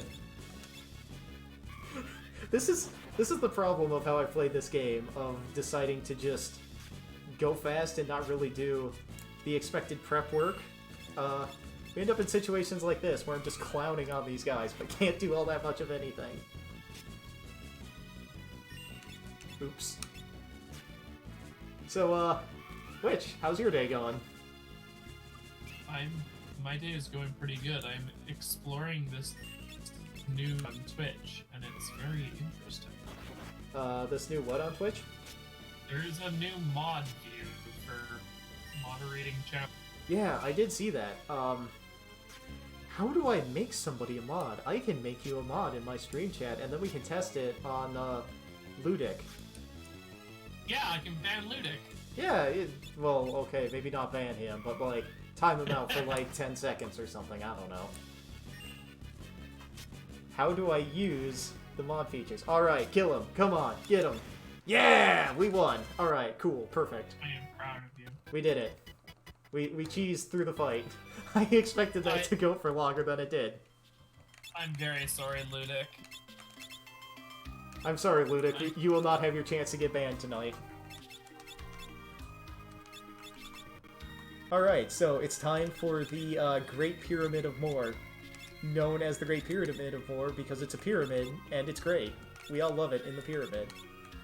Actually, I'm going to use a cottage because I want to be at full health for this. So, Witch. Are you going to walk like an Egyptian? Funny you should say that. What do you expect to find in a pyramid? Anubis. Well, in addition to Anubis, we also have these, the Ushtabi. Hold on, I need to do a little more equipment. Hang on. Fuckery. Ushapti Bone is a Games Workshop paint. Okay. And I think I'm going the right way here. So, there are a lot of traps in here, and you can see in the bottom corner there a sarcophagus. The gimmick with the pyramid is everything except for the gravestones here are undead. And I have a song that the bard can sing that kills undead really quickly, and it's cheap as hell. So, we are here. We are here to loot the pyramid of everything inside. Oh, good. Behold, the damned. Goodbye, the damned. They confuse me. Snakes sometimes pop out of the wall because there's traps. Why? I don't know, they're here to protect the sarcophaguses and such, I think. Labia queens? Nope. They're not gonna hang out for very long. They are undead, like everything else in here. What? No. Goodbye. But yeah, this is how these Lamia are undead in specific. Everything inside the pyramid, except for the gravestones, is... Actually, I shouldn't say dead. I should say not alive. No longer breathing, per se. Because, there is a very devious trap deep in the pyramid that I will be able to show off. Well, I don't know if show off is the proper word, more like we'll be forced to deal with, but yeah, here's hoping it goes well. They're snake ladies. Why are they not breathing? It's a very good question. That's a very quick way to become... Well, there is a hell of a lot of undead here. I believe it has to do with the mummy's curse, because there are a couple of mummies here in the pyramid. We're going to go say hello. We are currently exploring to find the king mummy, the biggest mummy of them all.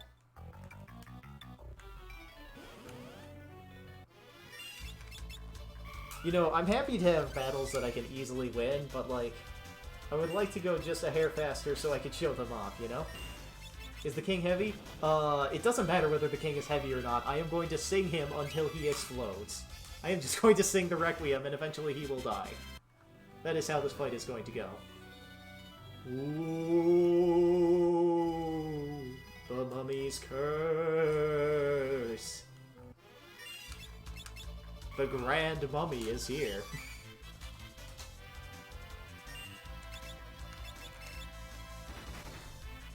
I prefer to just call him Mother. Wow, look at that.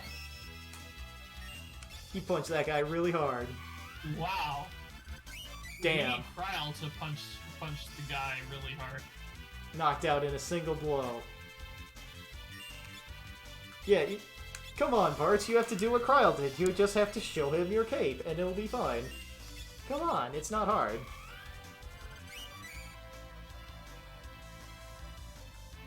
Also, Bart, I need you to, like, not get knocked out here. You do the most damage while you're singing. Please, do not get knocked out. Alright. Very good. We survived the mummy's curse. And we get the cursed ring. The cursed ring sucks. That's all I need to say about it. It sucks. Actually, let's put it on Kryle. The cursed ring gives you a hell of a lot of defense and a little bit of magic defense. But, as something that's been... Well, as something that's come off of Mummy, there's a gimmick to it. And yes, you were absolutely correct. It gives you Doom. It gives you 50 seconds to live. And the other thing about it is, since there is so much defense tied to the Curse Ring, whenever you hit Optimize, it likes to equip it. Oh, lovely. Yep, and every time you change jobs, you have to either manually put all the equipment back on, or you have to hit Optimize.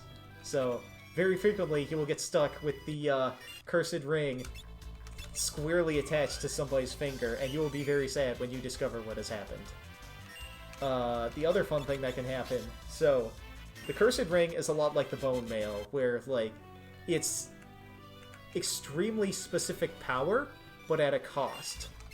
In this case, it instantly kills you. If you combine it with the Bone Mail, you will have absolutely immense defense, but you will still die in 50 seconds, and since you have the Bone Mail equipped, you won't be able to get yourself back up. So, that's a problem. But, individually, these two things can be used... Oh, excuse me, I keep burping. For great things. And there's even, if you would believe it, a third cursed item that you can also put on a character and make them wear.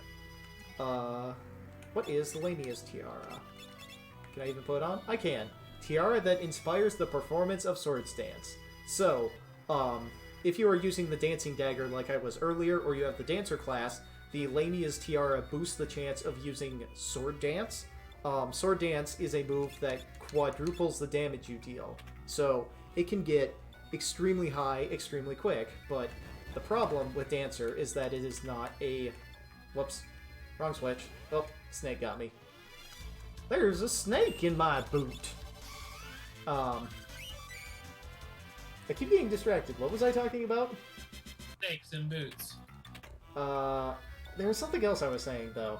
Oh yeah, Curse Equipment. There is a third piece of Curse Equipment that inflicts HP leak in addition to everything else that's going on with it, so...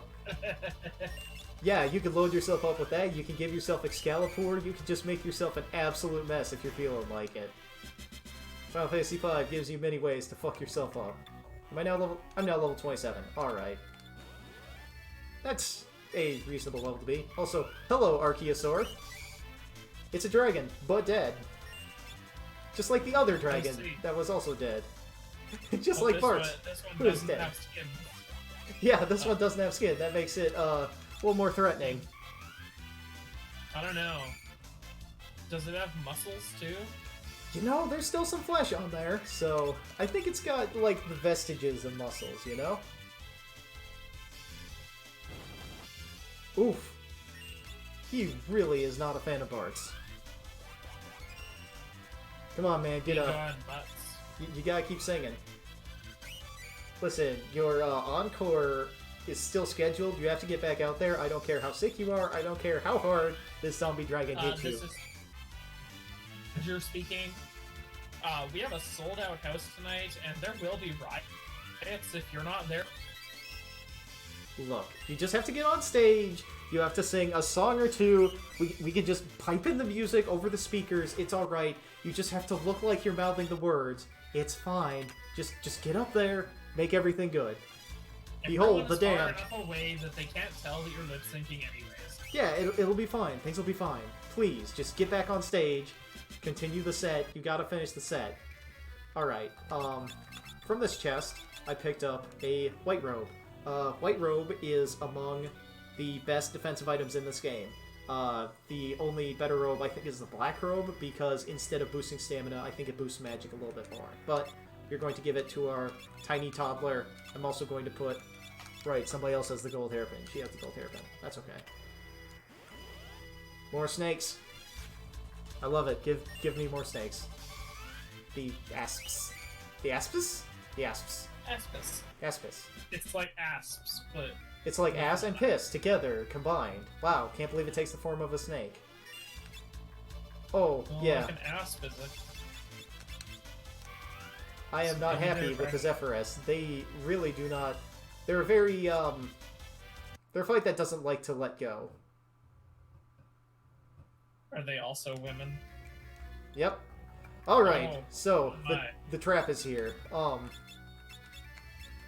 So, let's get Kryl back up. Let's use high potions on everyone. Let's settle in, because this room is deadly serious. This is the trap. Do you see these robots wandering around? These robots will fuck me up. These robots will fuck me up. Mighty March. Yep. We gotta do our best. So... Oh, I remember. You tried to fight one of these... 2 streams ago? 3 streams ago? The prototype version of these guys.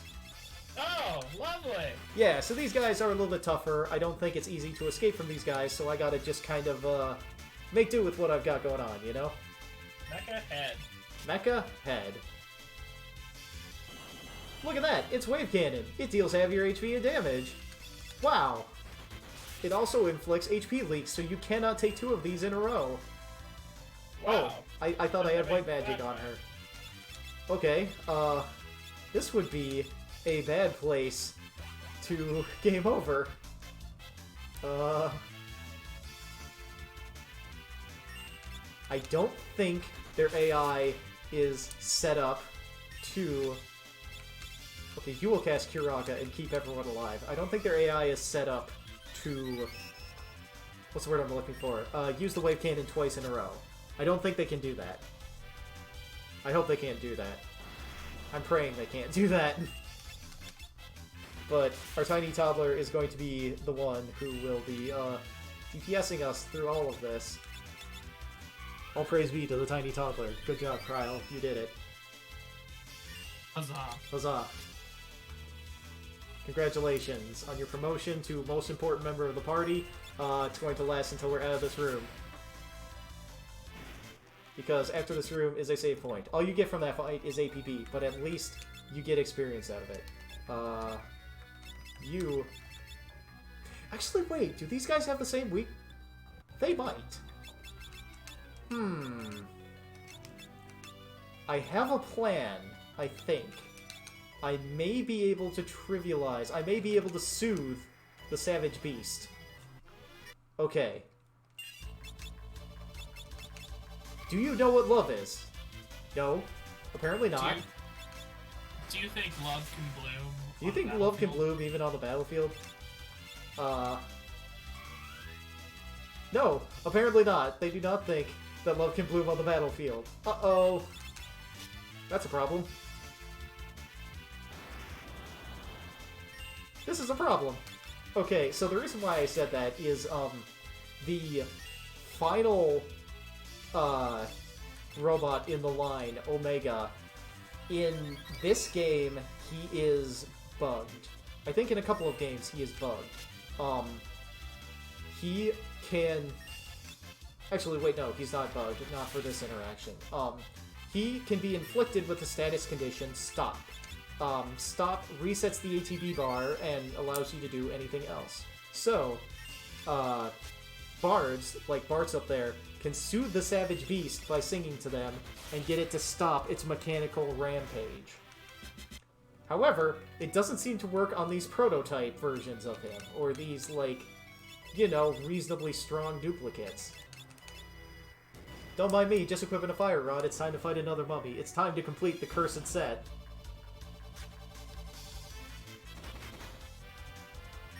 Rude. They punched me bad. They punched me, so I sang them a tune. To send them to their graves.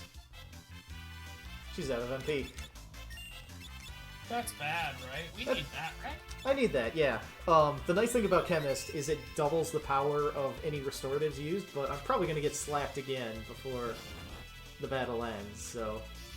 Whew! Bart's just barely made it out without getting slapped. Good job, Bart's.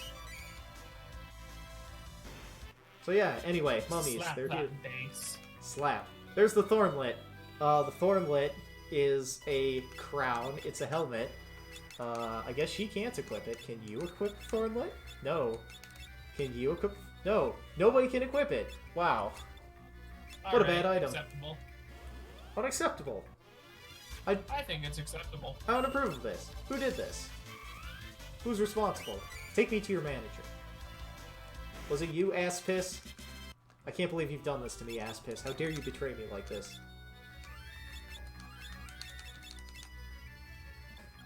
Oops. Stepped on the spikes, now I've got poison. That's bad, right? We don't need that. We don't want that, do we? We don't want poison. The good news is I can fix it, but it's just like... it just kind of went quick to... Well, here's another mecha head. Hope you like them. They're not going anywhere. Neither are we.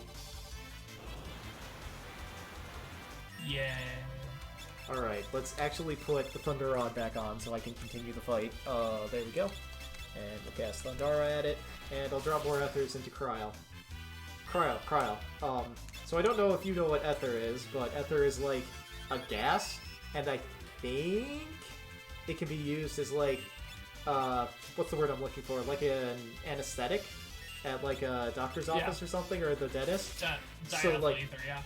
Yeah, so we're just like cramming these noxious fumes up the small child's nose to like get her high to cast the magic good. The one day that we used ether as a solvent in our OChem lab was also the day that the fume hoods broke. Oh no. Terrible. Yeah, that seems like a bad time. Yeah. Huh. It was terrible. Like, not concentrations weren't the fumes weren't strong enough that anyone was knocked out, which is pretty good because that's not something to joke around with. But man, does it make you nauseous. Oh yeah. It's not fun stuff. Also, something I learned recently, there are certain people where like most of the usual forms of anesthesia can't be used upon them. So doctors and dentists' office have a special something in the back to be able to, what's the word I'm looking for? Be able to give you the anesthesia without having to, like, use the things that will hurt you a lot. Do you know what this special anesthesia is that they will only use in last resorts? Is it a sock with a metal dreadnought in it? No, it's cocaine. Oh boy. Every dentist's office has cocaine in it because when applied as like the don't feel pain drug, it's very effective at it. So, if you ever want to get cocaine, clearly the best way to do it instead of working with some shady dealer is to go to your reputable dentist and get some work done. Look, you've had that toothache for a very long time. I know it, you know it, we all know it. So come on, just go to your dentist, admit that you have a crippling toothache that's bringing everything down, and just get yourself some cocaine. Solve your problems. It'll be fine. What could possibly go wrong? So... Ludic, we had a... Oh no, and he back attacks me? Really? Oh, what a dick. Okay. let's see if he is heavy or not. This should set him to well, if that had worked, it would have set him to critical HP, and then I could have just hit him with anything and he would have died. Well, it's time to do this the hard way, I suppose. The nice thing for this is more people than usual are in the back row, so they will be okay when, you know, getting slapped around a bit. But back to the topic at hand. Voidic, we used to have a form that people had to fill out for this, but then we sort of turned the stream chat into invite only after, like, allowing essentially anybody who had the form to get in. We should maybe take a thought and, like, hey, are there any other additional people we want to invite to, like, audition for member stream Gunpla or whatever? We should maybe do that. What do you think, Witch? I think that's a pretty good idea. Yeah, we should bring that up to Jason. Might be a good thing to do. Yep. Behind the scenes. Oh, you're kidding me! You're busting my balls here! Okay, but like, half the runtime of this dungeon has just been me wandering around this fucking room, dealing with these mechanical monstrosities. I mean, if you don't have a problem with it, Nelson, if he gets into, like, a different voice chat, I can drag him in. Oh, yeah. I mean, yeah, I've got, like, 15 more minutes left in me as I go and fuck about, what was I planning to do? I need to beat up, like, this one guy, and then there's, like, a couple more rooms in the period, or in the pyramid, and then I should be good, so... Yeah, I will complete the pyramid. I can show off the boss fight after it. Alright. Yeah, if he hops into voice to text or something, feel free to pull him in. I'll leave that up to your discretion because I am trying to focus on playing the game at the moment. Like magic, we will cure Aga, everyone will get healed. Alright, there's one fight that stands between me and a save point. Alright, Mummy, I'm gonna let you have it. But apparently they're gonna let me have it first. Oof. They hit for a lot.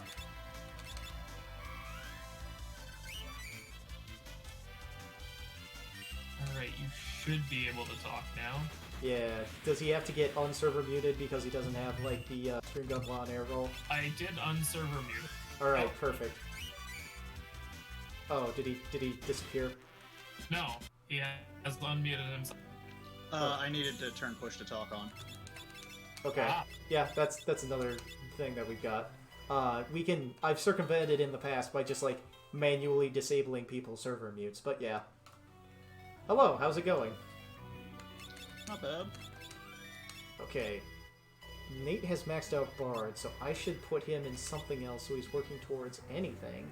What do I still have? How's he doing on Chemist? I'm just gonna put him in White Mage and call it good.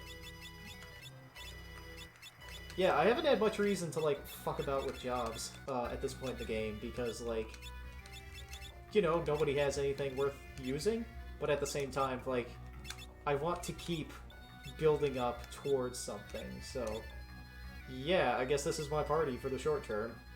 There he is. There's my White Mage. He just changed his robes. Yeah, I was actually gonna ask, is there any, like, penalty to switching Nope. jobs on the fly? Or... Nope. Anytime you're not in battle, feel free to swap your jobs. Oh, that's what I had to do. I had to put the chicken knife on somebody. But yeah, you can just change your job outside of battle whenever you want. In Final Fantasy III, or at least the DS remake of it, they implemented a sick... I don't know how to describe it. Like, a penalty for changing jobs where you had to, like, hang out in the jobs for a certain period of time until you would, like, cool... It was like a temporary debuff thing. Yeah. The rationalization for it that I used was, oh, you have to remember how everything works. Yeah, you gotta get used to the job. That's not in this game at all. You just turn to the job, boom. I think the reason behind it is, like, all of your power is imparted by the crystals. Oh, right! This fight. Look, It's the objet d'art. They're a bunch of statues. We have gold needles that cure being a statue. It instantly kills them, so Cure them their mortal coil. cure them of their immortal coil. Yep. So we just use items on them and then they all die. This fight is notable because it gives 10 AP, which is a lot for any point in the game.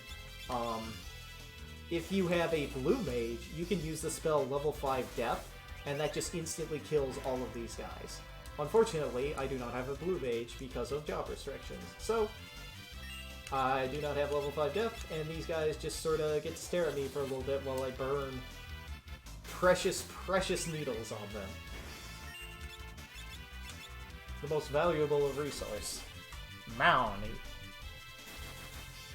So, what do you know about this game, Ludic? Absolutely nothing. Perfect. Just the person I want to be here hanging out with me. I still have not equipped the chicken knife. Alright, cool. I don't know much about Final Fantasy games. I don't know if you saw what I typed earlier about how I've never beaten one before, because traditional RPG systems tend to bore me to tears. We are leaving. Goodbye, Ziggurat Gigas. I said goodbye, Ziggurat Gigas. We are leaving. That looks like the sprite from the evil guy from Final Fantasy 3. It would not surprise me if it got reused.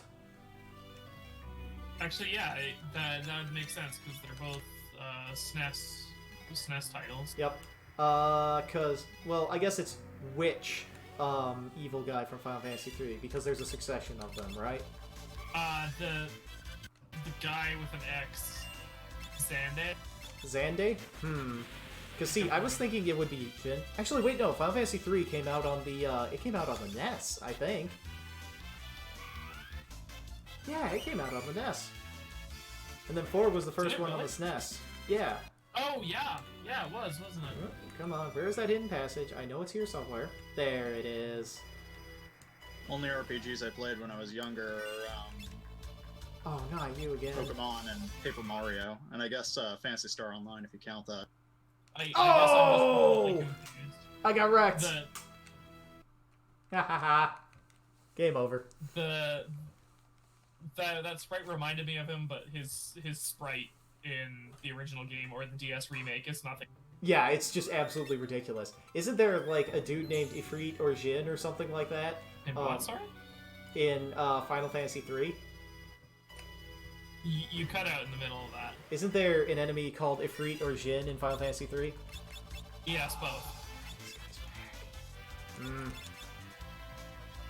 Actually, yeah, this is the perfect way to do this. I just gamble on the chicken knife. Right, you don't have anything. Just swing. Jin is like the first boss you fight. Well, the first major boss.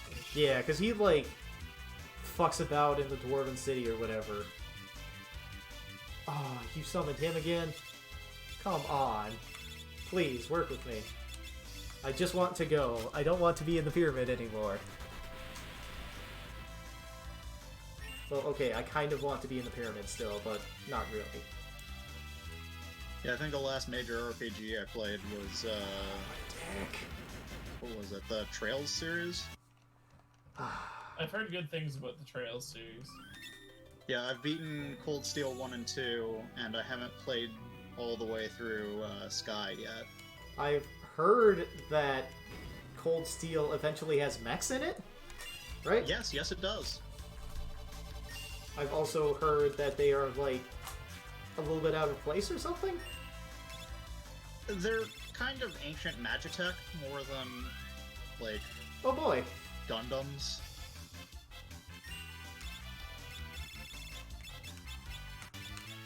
And they are rationalized in setting by being fragments of one of the great powers of the world. There are these powers that Ouroboros is trying to gather together. It's the long, multi-series spanning plot of theirs. That they're like, there's an element that represents each of the in-game elements. Because you've got, what is it? Fire, wind, water, earth. Ah, the standard system. Does it have time and space? Oh, time and space. Well, okay. Now they're just being pretentious. trying to remember if there's anything else. Fire, earth, water, wind. Time, space. I feel like there's one more and I'm missing it. I have no idea. Darkness, probably? That's a popular one. No, I think time and space are supposed to cover for dark and light. Huh, wild.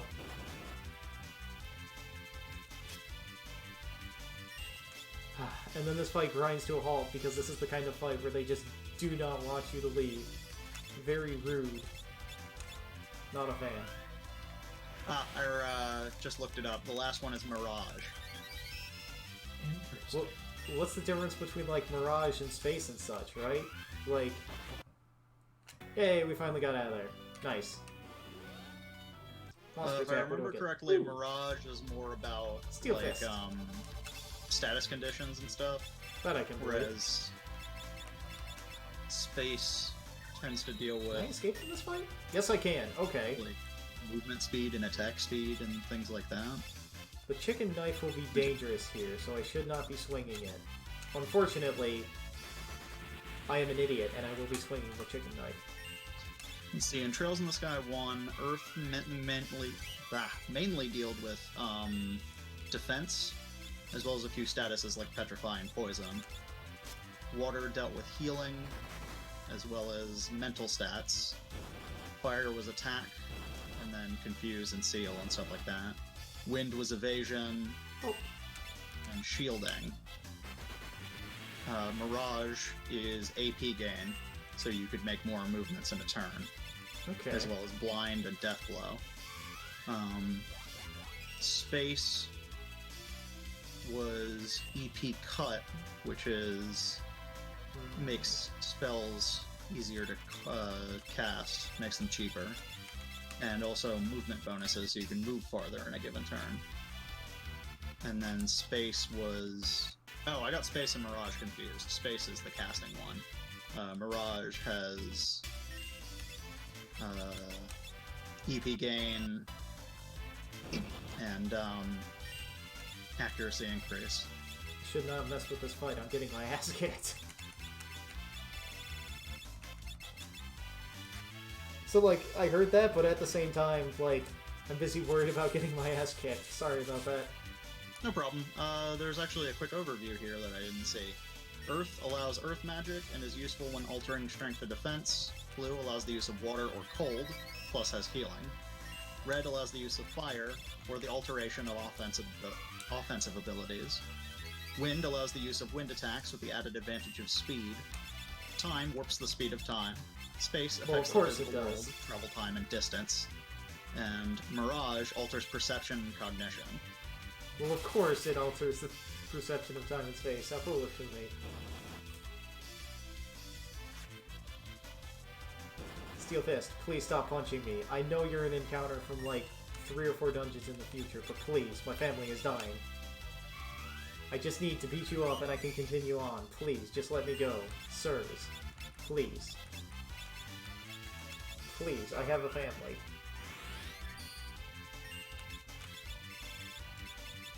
I can't tell if this is better or worse than the other fight that I was in earlier that I eventually ran from. Alright, cool. Victory achieved. So how long do you run a party of 3 for? This dungeon. Oh, okay, so this isn't like a and major well, paradigm shift, it's just... The nice thing about this is it sort of lets you desync all your characters and level. There are spells in this game that, like, are math... Oh, come on, yet another one of these idiots? Ugh. Actually, I might be able to deal with this quicker by, like... Okay, child, you take the big sword. Oh, right, the other one's got the chicken knife. And just swing, and then I'm just going to start casting Berserk on people. And I think it's going to work out. So I just started swinging. And so I just started swinging. So I just started blasting. And this is how we will solve this fight. We will swing. Okay, Ziggurat Gigas isn't that tough to deal with. We will just make everyone very, very mad. And we will win this fight. See? Not a problem. Lady in the back doesn't do anything anyway. She just sort of casts buffs at other people hanging out, so let's just get people protected up and ready to go. So which, I see people are posting in that Jackbox stuff. Have they actually organized a game or anything, or are they just sort of hanging out? It does not look like they have organized a game quite yet, otherwise one of them would be live. They'd be streaming. Yeah. I have now 2 Jackbox packs, but like, I'm currently doing this. I'm going to complete this dungeon. I am going to... I don't know if I should fight... I believe Reen has it, so... Yeah, there are a couple of people that got it.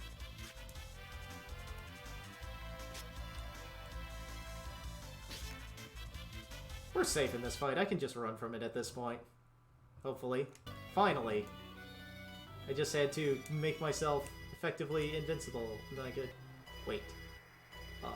I need to do this, I think. Really? I can get an encounter during that? Wild. Well, it's got a gravestone, so I'm going to run from this fight. Gravestones are not affected by song. They're not dead. They are planning on starting in a few minutes. Okay. Alright, finally, a fight I can win.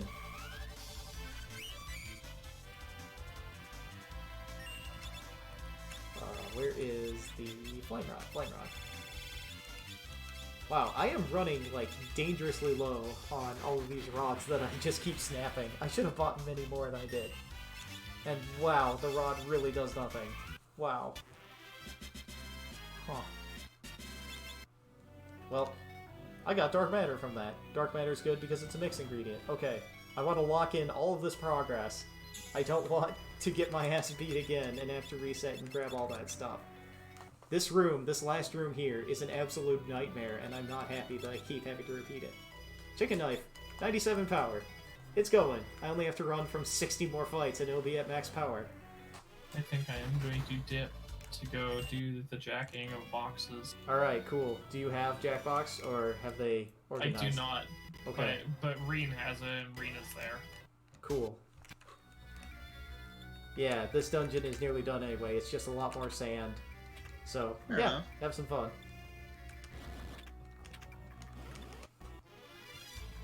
Behold, the damned.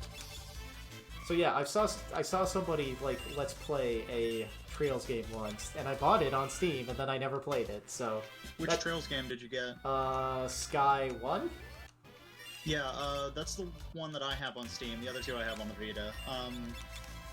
Yeah, the two that I have. There are a bunch more than just 2 more. Oh yeah, because there's the Cold Steel ones and whatever. There's also the Crossbell Arc, which I believe is supposed to be getting an English translation. I can't remember if that was a rumor or not. I have no idea what that is So at all. far, we haven't gotten those. There's Kiseki no Ao and Kiseki no Zero. Let me leave. Please just let me leave. I just want to leave. Oh. Which takes place in a small, like, city-state nation that borders the 2 major nations of Trails in the Sky and Trails of Cold Steel, respectively. Trails in the Sky takes place in Liberl, I believe, which is like a... It's like a republic or something. I can believe that. I don't remember if it's a republic. It's something along those lines. It's one of those sissy communist governments or whatever. Hey, that's politics. Whereas, we don't talk about that here. Yeah, right.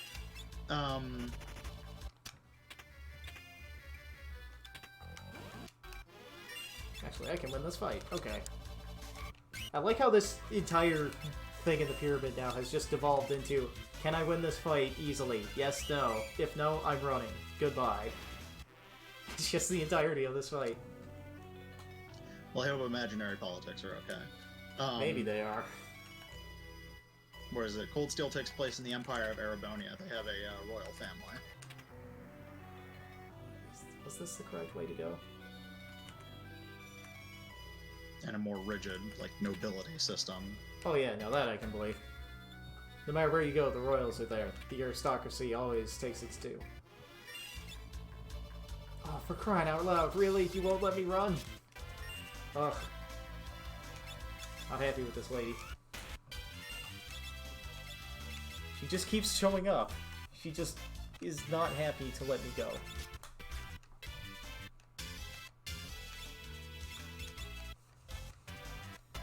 And meanwhile, you have a secret society that's made up of a bunch of people that are in different positions of power, and also a bunch of people that are basically immortal, presumably, because they've been around since ancient times and there are legends about them.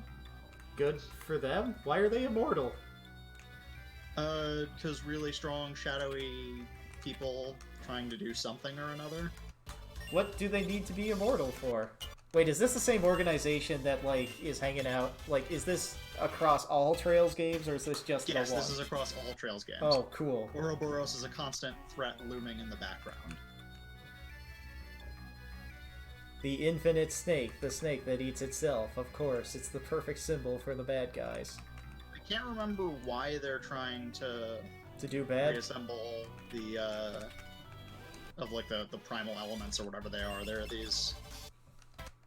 There are, like, these great powers in the world that have taken different forms. One of them took the form of an actual human being, and she ends up sacrificing herself at the end of one of the games, and then gets turned into her primal element thing, and then Ouroboros makes off with her.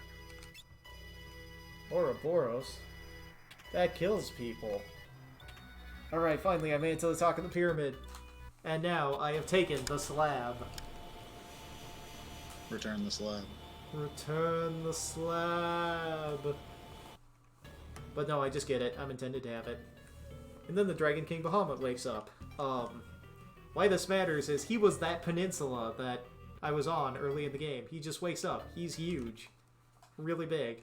The other important thing about that peninsula is I landed my airship there before I started this cross-dimensional weirdness. So now that Bahamut has left, I can access the airship. I can finally have access to the open world. Finally, it's here. I'm free. There's just one thing standing in my way. There's just one thing preventing me from the complete freedom of World 3. A giant dragon? No, it's a boss battle. What do you think it could be? Oh man, if it's not a giant dragon, I don't know what it is. Well, we might just be able to find out here, together. Wrote down... Okay. Is it an evil tree? Unfortunately not. Oh, darn. Oh, the reason I got onto that tangent anyways is because... Oh fuck, I didn't equip Mix. Let's find out where this takes me to. Load game. Yes? Yes. Perfect. Okay. I still have access to Mix. This will be fine. Sorry, continue while I do some equipment shuffling. Okay, Oh, the ancient Magitech mech things that show up are each, fragments of the, one of the primal element things, the fire one that was hidden in Erebonia a long time ago or something like that. So each of them is like 1/7 of that original power, which is why they're so nuts strong. Super nuts, super strong.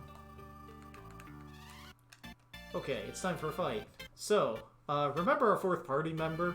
How she got sucked into the void? Well, there are evil creatures there, ones that can possess. So, she's here. She's here to cause problems now. So, our next boss fight is against her, or at least the creature controlling her. So, here's our boss. It's a lady. So, this is Melusine. Melusine has a barrier change gimmick. Like the Emperor and Empress from Persona 3? Yes, I believe so. So she starts weak to fire, and then she can change her elements, over time. Okay, so, exactly like that then. Yeah. Which would mean actually that the Emperor and Empress are like this. Because yeah. This definitely predates Persona 3. How do I want to handle this? I guess I can keep casting spells with her. How much does Chicken Knife do? Can't escape. Well, that tells me nothing. Can't escape. That also tells me nothing. But yeah, so she starts weak to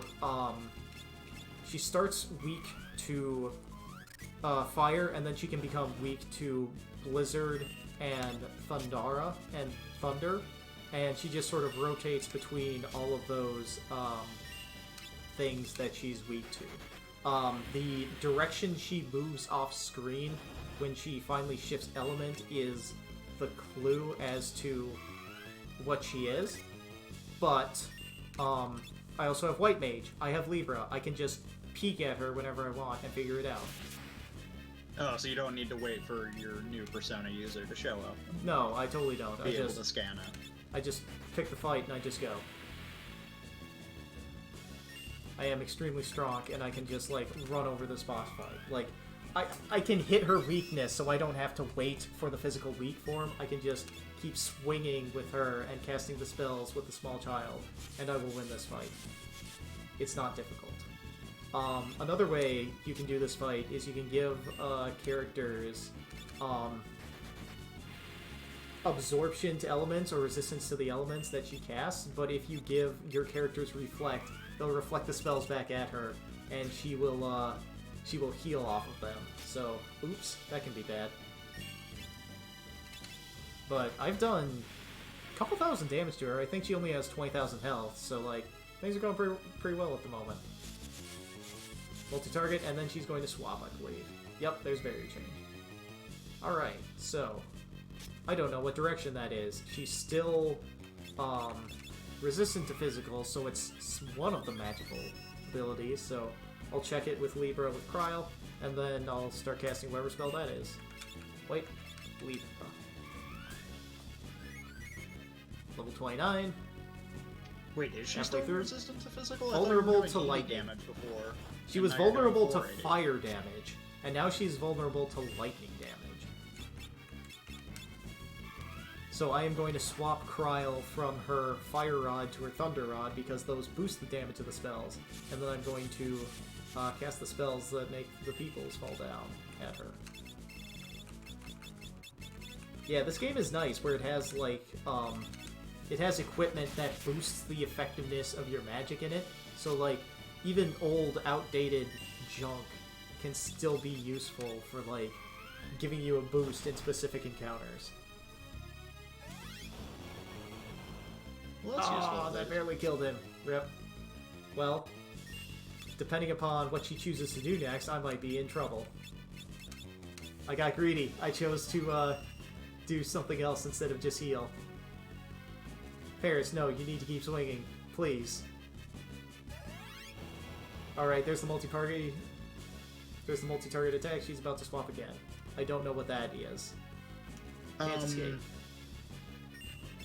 Oh, so Trails in the Sky, the 3 games in that series, all use a grid-based system for movement and attack ranges.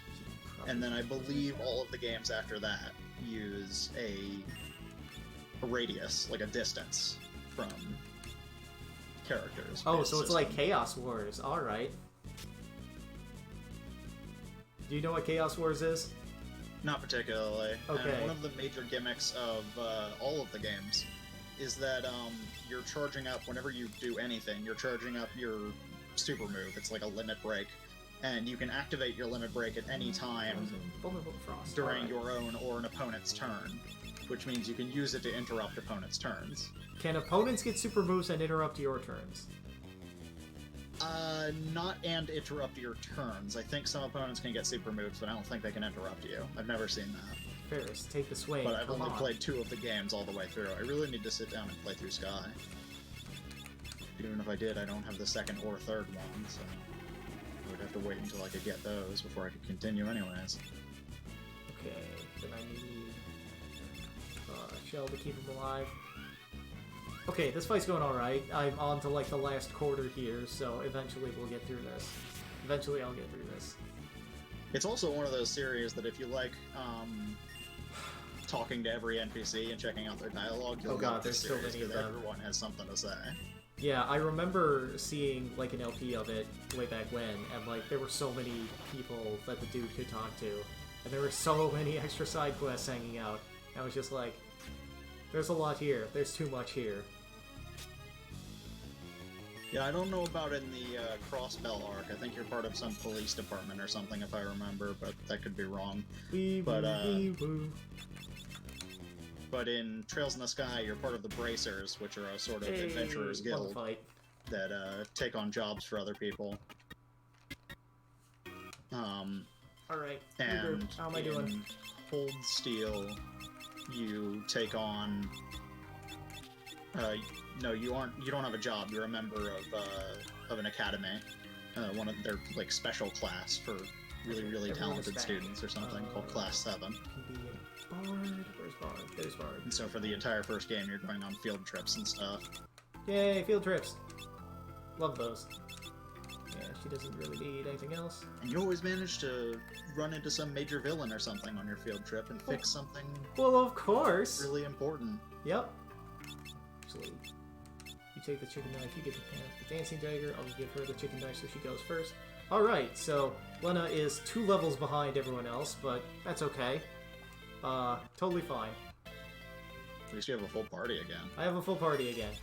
Now it's time to run away from a couple of creatures, and then I need to hop here in my boat, and then X-Death does the thing. He does the voidy thing. He sucks everything into the void.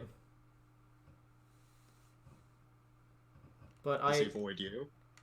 We are going to follow him into the void, but I do not get voided at this point. What I am going to do is I am going to take the last steps to attain full power, and then I will call it for the night. Alright, here, in this one patch of grass here, there is a special encounter that I am looking for. Come on, there we go. Hidden in the forest is the Phantom Village. It was sealed up in the void thousands of years ago, but now it has been freed by X-Death doing the voidy thing. So, there are secrets in this village. In every house, there are 2 vendors. Many times they are hidden, like this man. He sells the best white magic, Arise and Dispel. Arise will be useful, Dispel might be useful, there's one particular use for it. But the real power is here, hidden in the armor shop. Like, the armor shop sells, like, reasonably good stuff, but I don't need it. But back here, this man is my key to full power. Sir, I need your strongest potions. Give me 3 pairs of Hermes sandals. So, the big question, what does Hermes sandals do? Well, have you heard of it? It makes you go fast. It makes you go super fast. Everyone now goes turbo fast. It's all about speed, baby. The only person who's So not... does that affect your turn, or is that, like, you move fast on the overworld? You go twice as fast in battle. And the other nice thing about it is you can't be hit with a whole bunch of status effects because you are always going fast. Hidden in this barrel is the Thief Knife. I can use it to steal. This is the only way in this restricted playthrough that I can steal. This dude tells me, there's something I want you to do. You gotta ride around the world on a yellow chocobo, all the way around the world, and I will give you a supremely powerful item. Maybe you should go do that. Well, sir, I am also in the mood for power. I will answer your call, and I will achieve the full power. Also hidden here, in the basement, the final piece of the puzzle, the true ascendancy of power, the 8th piano is here. Finally, I am the piano master. I can flex on all of them. Now that I have learned the ultimate of piano skills, I can go back to the bard on the Crescent Isle. He will teach me the song that increases my level, and he will teach me the song that makes me strong. This village has unlocked my full potential. I am now the most powerful ever. I can buy stuff from this guy, but I don't care about weapons anymore. I have all the magic at my fingertips. I am now strong. It's me, the strongest guy in the world. X-Death can't stop me now. I'm going to... Actually, no, there's one other thing I should do here before I leave. And I should now have walked all the way up and then back down. Because hidden in this village is also something else. An old friend that has been missing for a very long time. Somehow he ended up here. The Black Chocobo is here. We can still catch him, and we can fly around the world with him. He can fly over some mountains, but not the highest of them. But I need him because there is a specific portion of the map this this top right corner up here. You can only land here in the forest, and you can only do it with the Black Chocobo. There's nowhere for the airship to land. You can't land it in the desert, it'll disappear. So, to access here, Phoenix Tower, which is a reasonable good grind location, you need to get the Black Chocobo. So, one last thing before I end the stream. It is time to achieve the pinnacle of power. It is time to achieve the songs. Mr. Bard, I have become the piano master. Teach me all that you know. Would you play me a song? Fine, I will. I am the equivalent of Mozart and Beethoven and Franz Schubert, all of them rolled together into one. John Philip Sousa, eat your heart out. Sinuitude makes you strong. Heroes Rhyme increases your level. Together, they are the pinnacle of power. Alright. It's time to save. It's time to be done for the night. Thank you people that came out. Thank you Witch. Thank you Lloydic. Yeah,